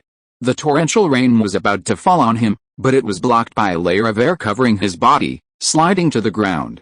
This was the application of true ki forming clothing. Suddenly he stopped. By the way, although I don't know why you're still lingering at the Three Mountains gathering, you should return to Bian City as soon as possible. A big change might happen during this time. Meng Lingayan's last sentence was meaningful. After saying that, he left without looking back. Li Heng, upon hearing this, also seemed thoughtful. After a while, Meng Lingayan arrived at the Tongshan River, bought a small boat, and planned to return to Bian City by water, taking the opportunity to experience the torrential rain. Perhaps he could use this opportunity to comprehend the innate realm. Midway through his journey, Meng Lingayan suddenly frowned. He could actually sense wisps of yin energy on the rippling water. Startled, he immediately left the water, using his peak true Ki realm movement technique to return to land. This ominous sign was likely a juncture, a sign of impending doom and a surge of energy. He had to return to Begin City as soon as possible to prepare. At this moment, the heavy rain gradually subsided, turning into a light drizzle. At the Three Mountains gathering, in the pavilion of the Demon Extermination Division's headquarters, Li Heng ate his unfinished meal while listening to Su Liang's report. Lord Li, that family hasn't shown any abnormalities, but the son has acted rather beastly, Su Liang said respectfully. Oh, a bit beastly? Li Heng casually picked up a piece of lion's head meatball and swallowed it. Sir, didn't you say before that if that son dared to lay a hand on his mother, you should break his legs? What, that son really dares to lay a hand on his own mother? Does he really want his mother to become a prostitute too? Li Heng was puzzled. Putting aside how beastly that was, just the fact that the son would do such a thing showed that he was brainless. His mother wasn't in her late 20s or early 30s, she wasn't exactly still attractive. What kind of perverted customer would want someone that age? Sir, you're absolutely right. That son used to be a gambling addict. He had lost all his money after returning from the gambling den. He still wanted to gamble, but his lucky cat's sister had disappeared, so he went so far as to target his own mother. He said that someone had unusual tastes. Su Liang said with a smile. Li Heng fell silent. He couldn't imagine that scenario. So you broke the son's leg? Yes, that's right. I broke the son's leg as ordered by you, sir. After I did that, the son's mother kept cursing at me, which puzzled me. You really want to be a prostitute? Su Liang said helplessly. Cursed you? What leg did you break? What leg could I break? I broke all three legs. The left, right, and middle ones. Su Liang said matter-of-factly. Li Heng fell silent again. As expected of you. You even broke that leg. It would be strange if you didn't curse me. However, this is what you deserve. After a while, Li Heng finished the food on the table. His blood and energy had finally recovered, at least he wasn't so weak anymore. Sir, was the food delicious this time? If you like it, I'll have the chef from that restaurant send food over every day. Su Liang asked obsequiously. Li Heng glanced at Su Liang. That won't be necessary. I have some business to attend to now. You can wait here. Remembering Meng Lingai's instructions, he thought for a moment and spoke again. By the way, don't wander around during this time. It's best to stay here. For example, don't go out after dark. With that, he left, just like Meng Lingai. Su Liang watched Li Heng's departing figure, puzzled and bewildered. What did he mean by don't wander around? How big was the Three Mountains gathering? And don't go out after dark? A chill ran down his spine. Did the master foresee what was about to happen? Su Liang trembled and quickly ran to the door, closing it tightly. It was getting dark, he should go to sleep as soon as possible. Although it was nearing dusk, a light rain was still falling, and the dense clouds obscured the blood-red setting sun, making it seem like something was missing. Li Heng walked along the street, the blazing sun constantly evaporating the moisture from his body, keeping him completely dry. He wasn't at the true Ki realm and didn't possess the ability to create clothing from true Ki, but he had the true fire of the sun. Several children skipped and hopped along the street. One child, seeing Li Heng walking leisurely in the rain, was curious and quickly ran up to him. How come your clothes aren't wet? Do you have a method? Can you teach me? If my mother saw me like this, she'd definitely beat me. Li Heng smiled slightly. Like this. The seed of the true fire of the sun entered the child's body, evaporating the moisture from his clothes, instantly drying them. This wasn't just something he did on a whim, it was also because his 10 points of luck seemed to be subtly telling him that something might happen tonight. He was using this opportunity to make arrangements. While the child was still wondering why his clothes had suddenly dried, Li Heng had already gracefully departed. He used his movement technique to enter the deep mountains and arrived at a buried cave. Li Heng breathed a sigh of relief. His clothes were still the same as before, at most slightly washed by the heavy rain. A wisp of true solar fire shot out, burning the boulder blocking the cave entrance to ashes. Li Heng stepped into the cave. It was time to refine the Yin Demon Primordial Embryo into an avatar. Chapter 47. Luck is a consumable. The cave remained dark, devoid of any light source. Li Heng simply used his true solar fire to illuminate the surroundings, Two wisps of flame floating above his shoulders, resembling two lamps on one's shoulders, a display of abundant yang energy. Of course, if the true solar fire turned green, it would undoubtedly be will-o' the wisp. Reaching the far end of the cave, in that vast space, Li Heng directly manifested the great sun Dharma image, illuminating the expanse. This wasn't a waste of his energy. Refining the yin demon primordial embryo and creating an avatar was crucial. With a great sun Dharma image hanging high, even if someone unintentionally entered the cave, he could prepare in advance, avoiding sudden interruptions or ambushes. It served as a protective measure. He sensed the depletion of his internal energy. His previously abundant power was now halved. His Qi and blood, and Yuan Qi, were also significantly weakened. Clearly, this was the price of summoning the great sun Dharma image with his own power. However, this price was barely acceptable, as the great sun Dharma image could exist for 100 breaths once summoned. If a breath is counted as 5 seconds, then it's 500 seconds, or a little over 8 minutes. That's enough. In a battle between experts, a difference of a second can determine life or death. On the altar, the yin demon primordial embryo remained calm, bobbing up and down in the vortex of yin energy attracted and released by the yin gathering runes, as if it were breathing. Li Heng raised an eyebrow. As expected of a primordial embryo created by the natural world. It had only been a short time, yet it had recovered to this extent. If it were a normal person, they would have been half dead long ago. He took out the soul-splitting technique given to him by Meng Lingayan, glanced at it, and forcibly memorized its contents, forming an entry on the data panel. Then he casually appraised it, soul-splitting technique, a method of dividing one's mind into two, allowing one's thoughts to be split in two. It can be used for ambidextrous fighting, or one's thoughts can be entrusted to a certain object. Created by a certain madman in ancient times in pursuit of the innate path, level half-step innate, secret technique, soul-splitting technique, understanding, Li Heng nodded. Just as he had thought, the soul-splitting technique, like the 10,000-mile soul chaser, belonged to the half-step innate realm.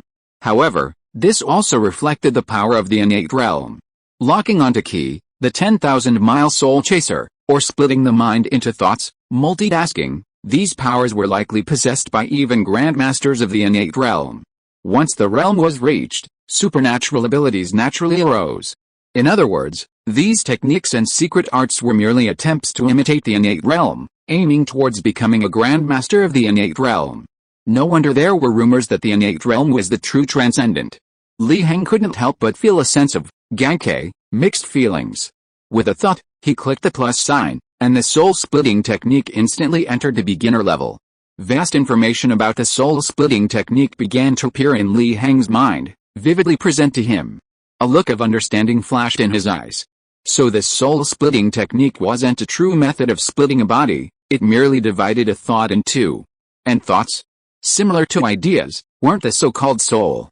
Practicing this technique wouldn't split the soul. However, this also relieved Li Heng.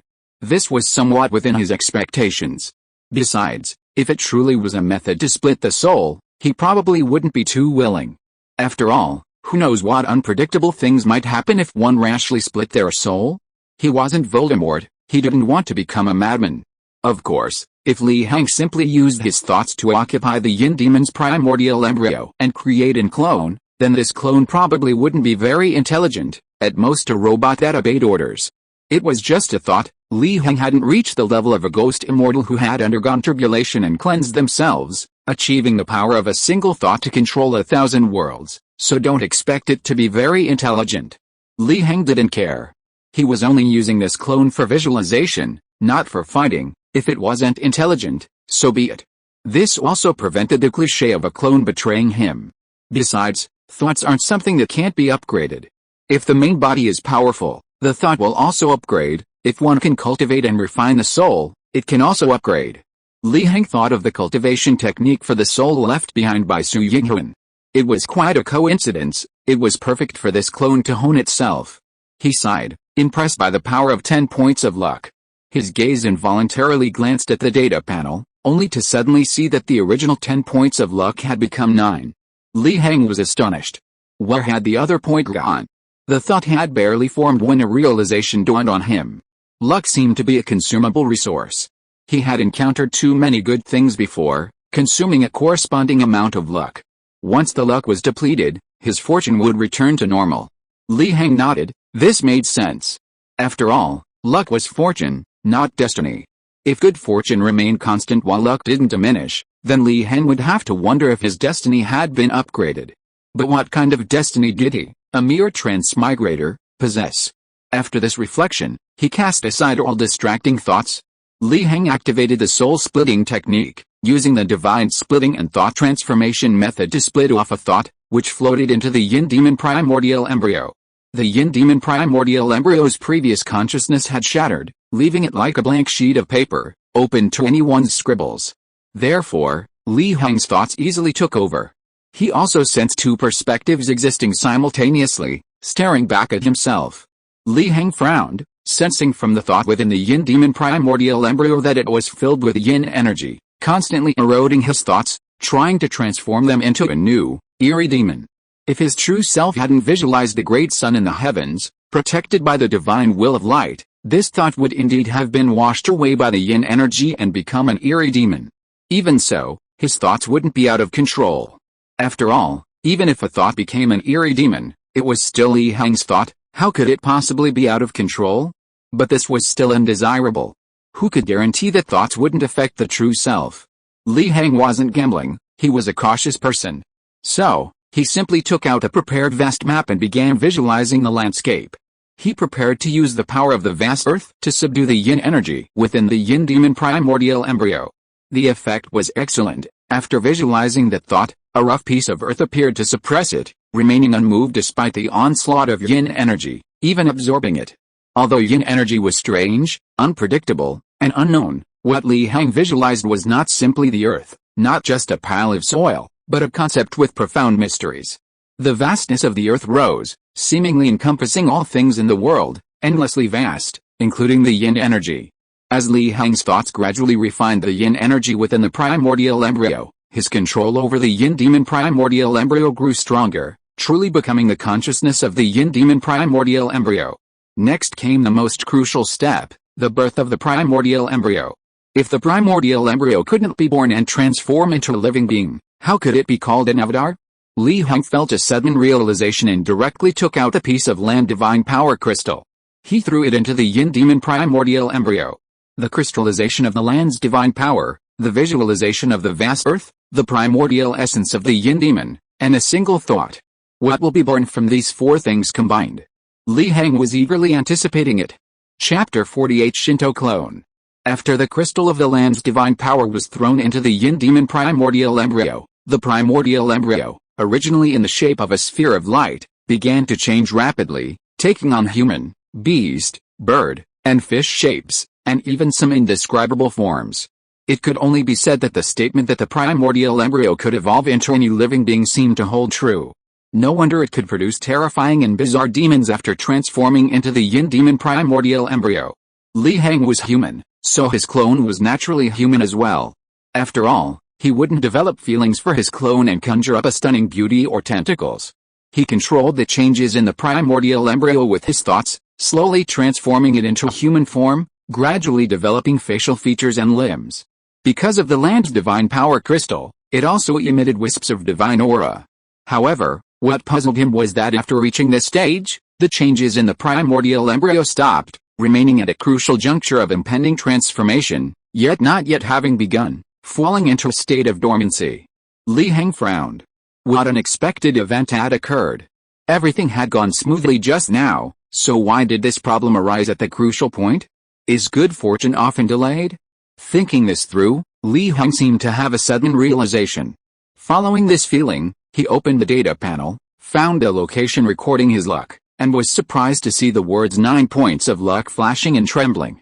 It seemed as if it might jump off the data panel at any moment. This was based on his intuition, and Li Heng had somewhat guessed what was going on. Did the birth of a nascent soul require luck? Was it that mysterious? He found it strange. Was it because the nascent soul's potential was too extraordinary, requiring it to pay protection money to heaven and earth?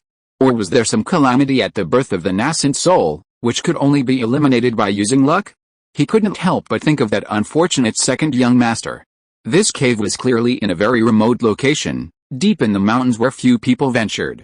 Yet, Through some fortuitous circumstances, he found it and thwarted the second young master's scheme. This was obviously too strange. It was as if something in the dark was guiding him. And at that time, the yin demon nascent soul was also about to be born. After much thought, Li Heng arrived at a conclusion he couldn't be certain of. Could it be that he was the destined calamity of this yin demon primordial embryo? Suppressing these distracting thoughts, he shook his head. Regardless, the die was cast. His immediate priority was to find an avatar to perform the visualization for him. Let the luck be poured in. After all, these 10 points of luck were free. Seemingly receiving confirmation from Li Heng, the master, the luck points on the luck panel began to drop, from 9 to 5, making Li Heng feel a sense of loss. He ignored it and looked at the yin demon primordial embryo. Sure enough, the yin demon primordial embryo underwent a tremendous change, breaking through the critical point and beginning a rapid transformation. From a strange object, it slowly transformed into a living being. However, this rapid transformation was relative to the visual perception.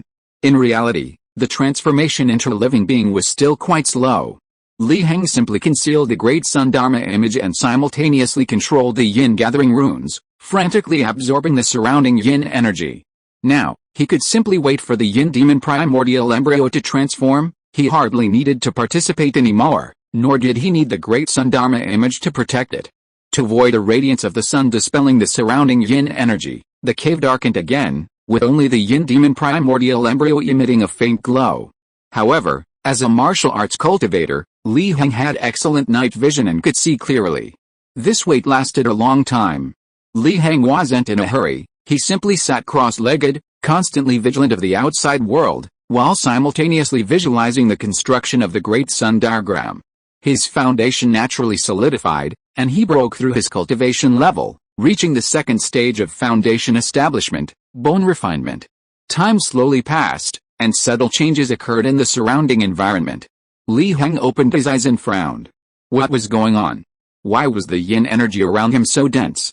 At this moment, the yin demon primordial embryo was about to complete its final transformation. This made Li Heng withdraw his distracting thoughts and look in that direction. He saw the yin demon primordial embryo radiating brilliant light, illuminating the entire cave. Finally, the light dissipated, revealing a humanoid figure somewhat resembling Li Heng, radiating yin energy and divine aura, constantly connected to the earth beneath. Li Heng's eyes lit up. It had finally succeeded. His earth god clone, a visualization tool. It was completely naked. Li Heng felt a little embarrassed. He had genuinely forgotten about this and hadn't brought any clothes. Oh well, he'd go back for the clothes and have the clone hide on the outskirts of the deep mountains. This clone wasn't very agile, it was merely a thought formed by Li Heng. However, it understood Li Heng's intentions perfectly and walked directly out of the cave with him. Bian City. In the boudoir of a young lady from a prominent family, Shangwen Yan, draped in a light veil, leaned against the window, looking at the bright moon, a smile appearing on her face. That Meng Hao, although not the culprit who killed her clone, was still a big fish. He possessed a certain luck and a trace of destiny. She'd have to fish him out properly. The surrounding yin energy was gradually becoming denser. Sure enough, the node was about to open, the tide was about to surge. Then, it would be a great era for beings like them. The dynasty, the Demon Extermination Bureau, the aristocratic families, she would trample them all underfoot. Bathed in moonlight, Shangwen Yan pondered deeply. Suddenly, she froze, her face showing astonishment. Was this, the divine power she had obtained from Wang Hai's body, producing a faint hum? 20 years later, were the Wang family coming again? Yes, the tide was about to surge, and the local earth god temple in the city was nearly dilapidated. They really needed to repair it. We'll see. Shangwen Yan's expression was icy. Deep in the mountains outside the three mountains gathering, Li Heng and his divine avatar emerged from the cave. He looked up at the bright moon on the horizon, continuing to sense his surroundings, finally confirming that his senses were correct.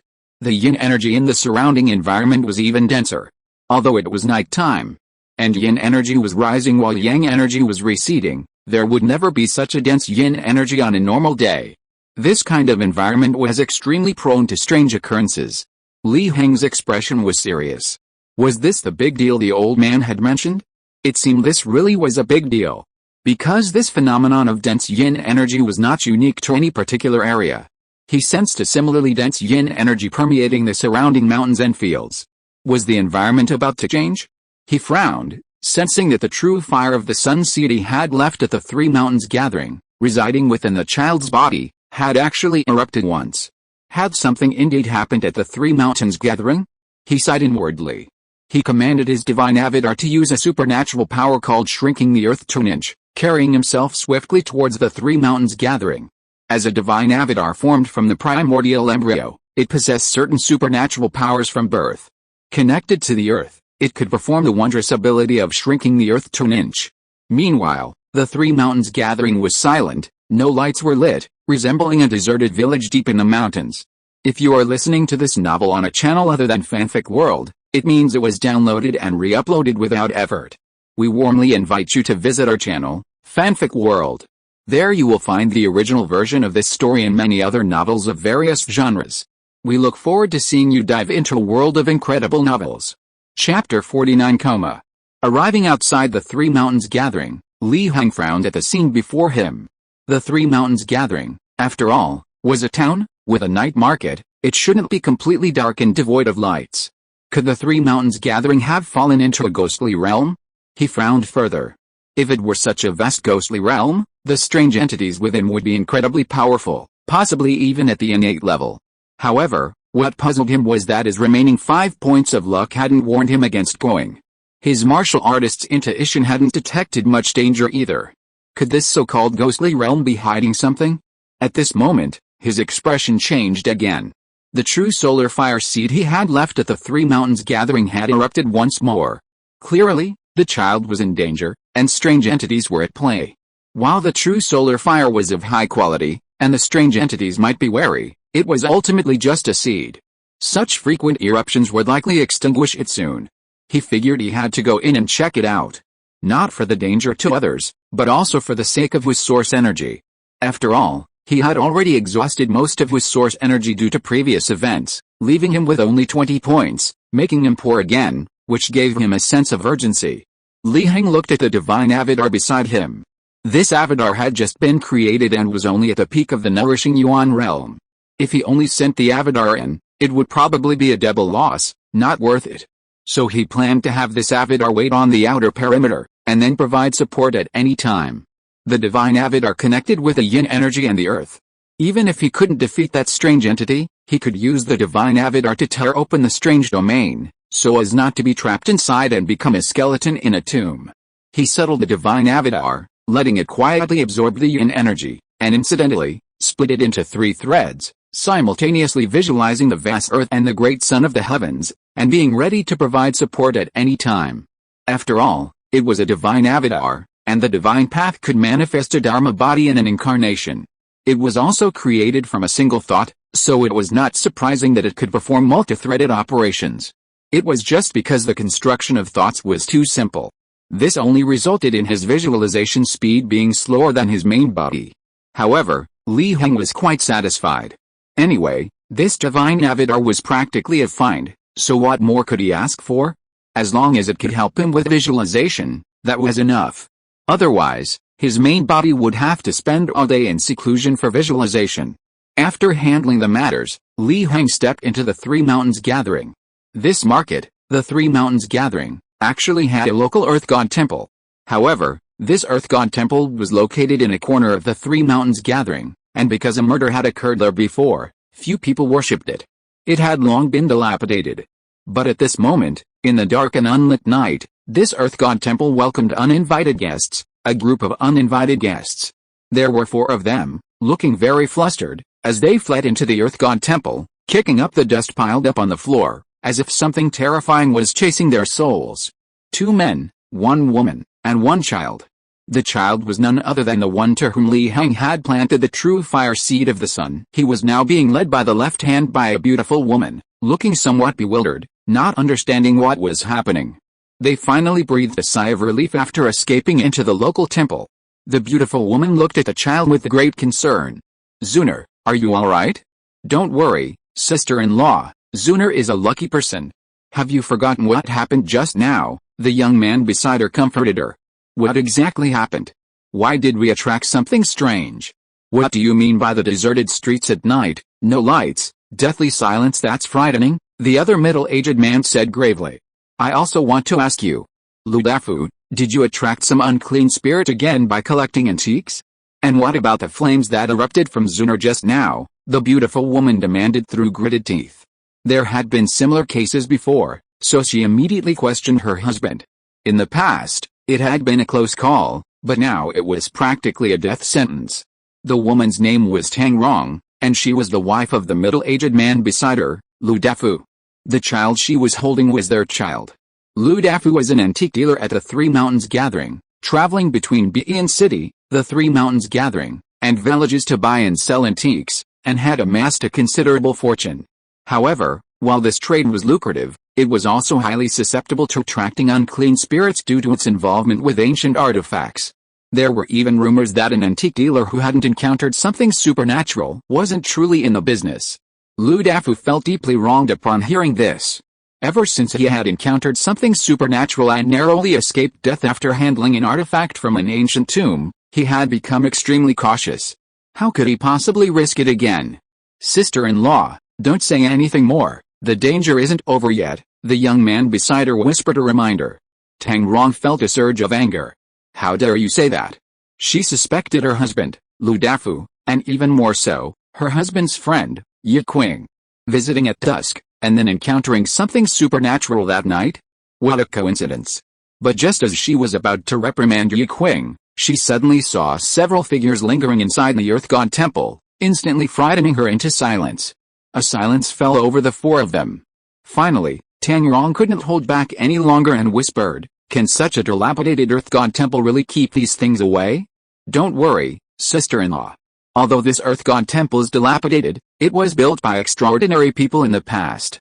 As long as we don't go out rashly, it won't be able to do anything to us by dawn.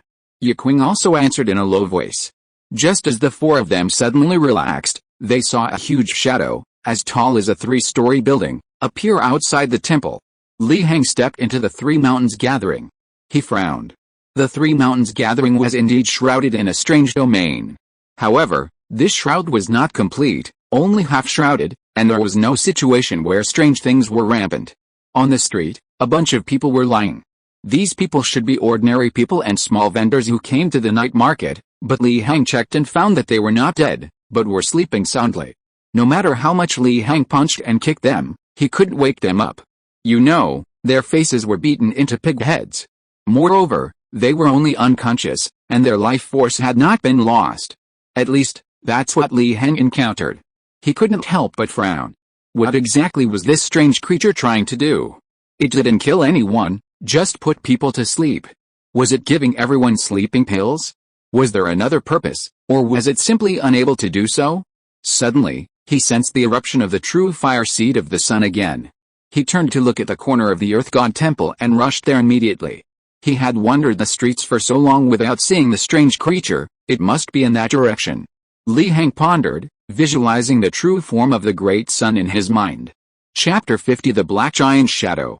Inside the Earth God Temple, the four saw only one thing, a gigantic black hand descending from the sky. A deafening roar followed, and the roof shattered instantly, shards of tile falling to the ground and kicking up clouds of dust. Tang Rong quickly shielded her child, Lu Sun, with her body.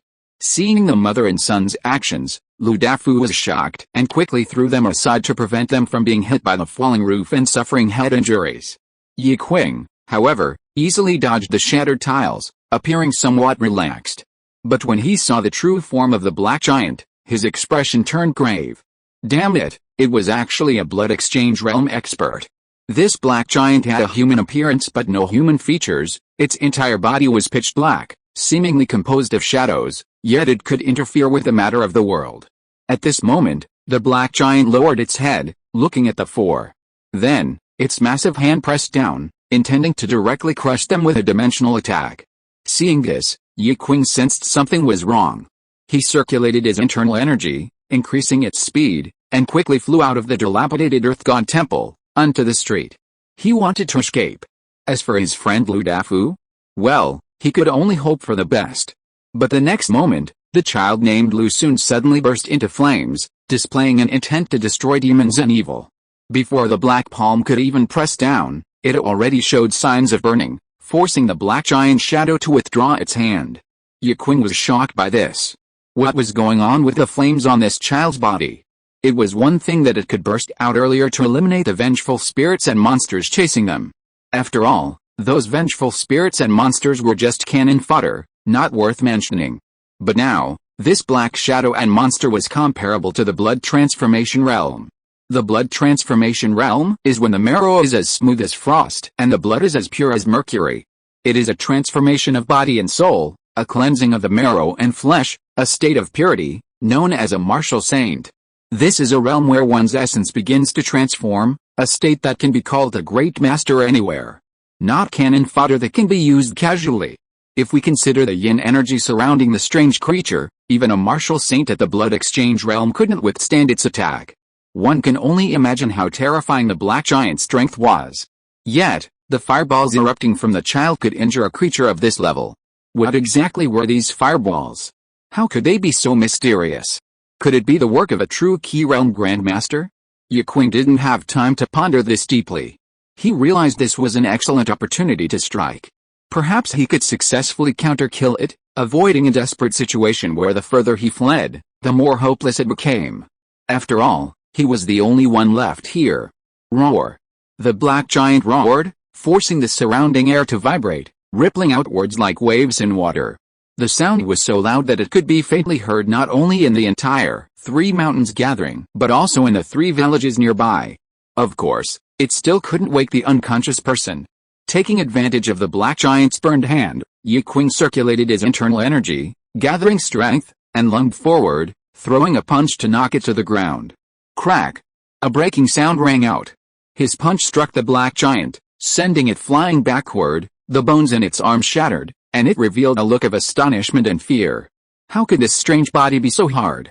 The black giant was somewhat confused. Had some tiny ant touched it just now? Never mind, I should finish the mission as soon as possible. It scanned the area and locked its target on Yiqing. What the master wanted was on this ant. Noticing the black giant's movements, Yiqing disregarded his injuries and immediately took off running, darting through the streets, trying to escape this eerie realm. However, this was unrealistic. The black giant was 2 or 3 stories tall, while Yiqing was only 5 or 6 feet tall. To such a gigantic and bizarre creature, he was nothing more than a tiny ant crawling on the ground. Yiqing took 10 steps, but couldn't match the black giant's single step, remaining constantly under its shadow, gripped by fear and even despair. Just then, Heng arrived. He watched the chase, his eyes narrowing. A bone-refining realm cultivator, and a strange figure whose aura seemed to belong to the blood exchange realm, or perhaps even the half-step true key realm. Yiqing was overjoyed to see someone appear. But when he noticed Heng's aura, despair washed over him. A martial artist who had just broken through to the bone-refining realm? Not even enough to fill the black giant's teeth. Nevertheless, Yiqing hurriedly ran over. Although he couldn't stop the strange figure, he could at least act as a scapegoat to buy time. Heng saw Yiqing approaching, his expression calm. A wisp of solar true fire flew out, brushing past Yiqing and accurately striking the black giant. The black giant, which had been chasing, instinctively sensed danger under the scorching solar true fire, rolling on the ground and emitting a chilling aura. He tried to extinguish the flames, but unfortunately, it was all in vain. The true nature of the sun's fire was so high that it couldn't be easily extinguished. So, after a few breaths, it was burned to ashes. Source power plus 19. Heng felt the feedback from his source power and raised his eyebrows. It seemed that the strangeness of a half-step true key realm cultivator was indeed true. His source power was only slightly more than that of Steward Wang. Yiqing turned his head and was dumbfounded when he saw this scene. What kind of flames were these? The Ma family? However, he quickly regained his senses and suppressed his distracting thoughts. He hurriedly ran to Heng and said respectfully, "Thank you for your help, sir. I am extremely grateful." Heng ignored him and looked ahead at the street. At this moment, Lu Dafu and his family of 3 also ran out of the city god temple and fled quickly, with some strange creatures chasing behind them. More than a dozen vengeful spirits followed them at an extremely fast speed. Logically speaking, an ordinary person like Lu Dafu should not be able to outrun these vengeful spirits and would be attacked after only a few steps. However, the faint firelight emanating from Lu soon kept the vengeful spirits at bay, forcing them to follow at a distance. If it weren't for the momentary panic of Lu Dafu and Tang Rong, these two adults, they would have realized what was happening and used their sun to clear a path, instead of being afraid of these vengeful spirits. Li Heng shook his head at the scene. It was utterly shameful. Even with his true sun fire seed, they were still so flustered, not realizing these vengeful spirits dared not approach. He flicked his finger, and true sun fire flew out, instantly burning the vengeful spirits and monsters following behind to ashes, instantly increasing his source power by 11. Li Heng's source power reserves returned to 50, neither too much nor too little. Lu Dafu was still shaken. But seeing Li Heng help them deal with the vengeful spirits, his expression became respectful, and he quickly ran to Li Heng. "Thank you for your help, sir. And thank you, Brother Yi, for drawing away the shadowy monsters." He also thanked Ye Qing beside him. In his view, if Ye Qing hadn't drawn away the eerie shadow, they would have been turned into mincemeat long ago. Li Heng raised an eyebrow upon hearing this. He looked at Ye Qing and said calmly, "Your surname is Yi?" End of this chapter. Thank you so much for reading until the end. Don't forget to give it a like. Looking for more exclusive content and immediate access? Subscribe to our Patreon. Remember, every like, subscription or donation encourages us to continue. Thank you all. See you in the next video.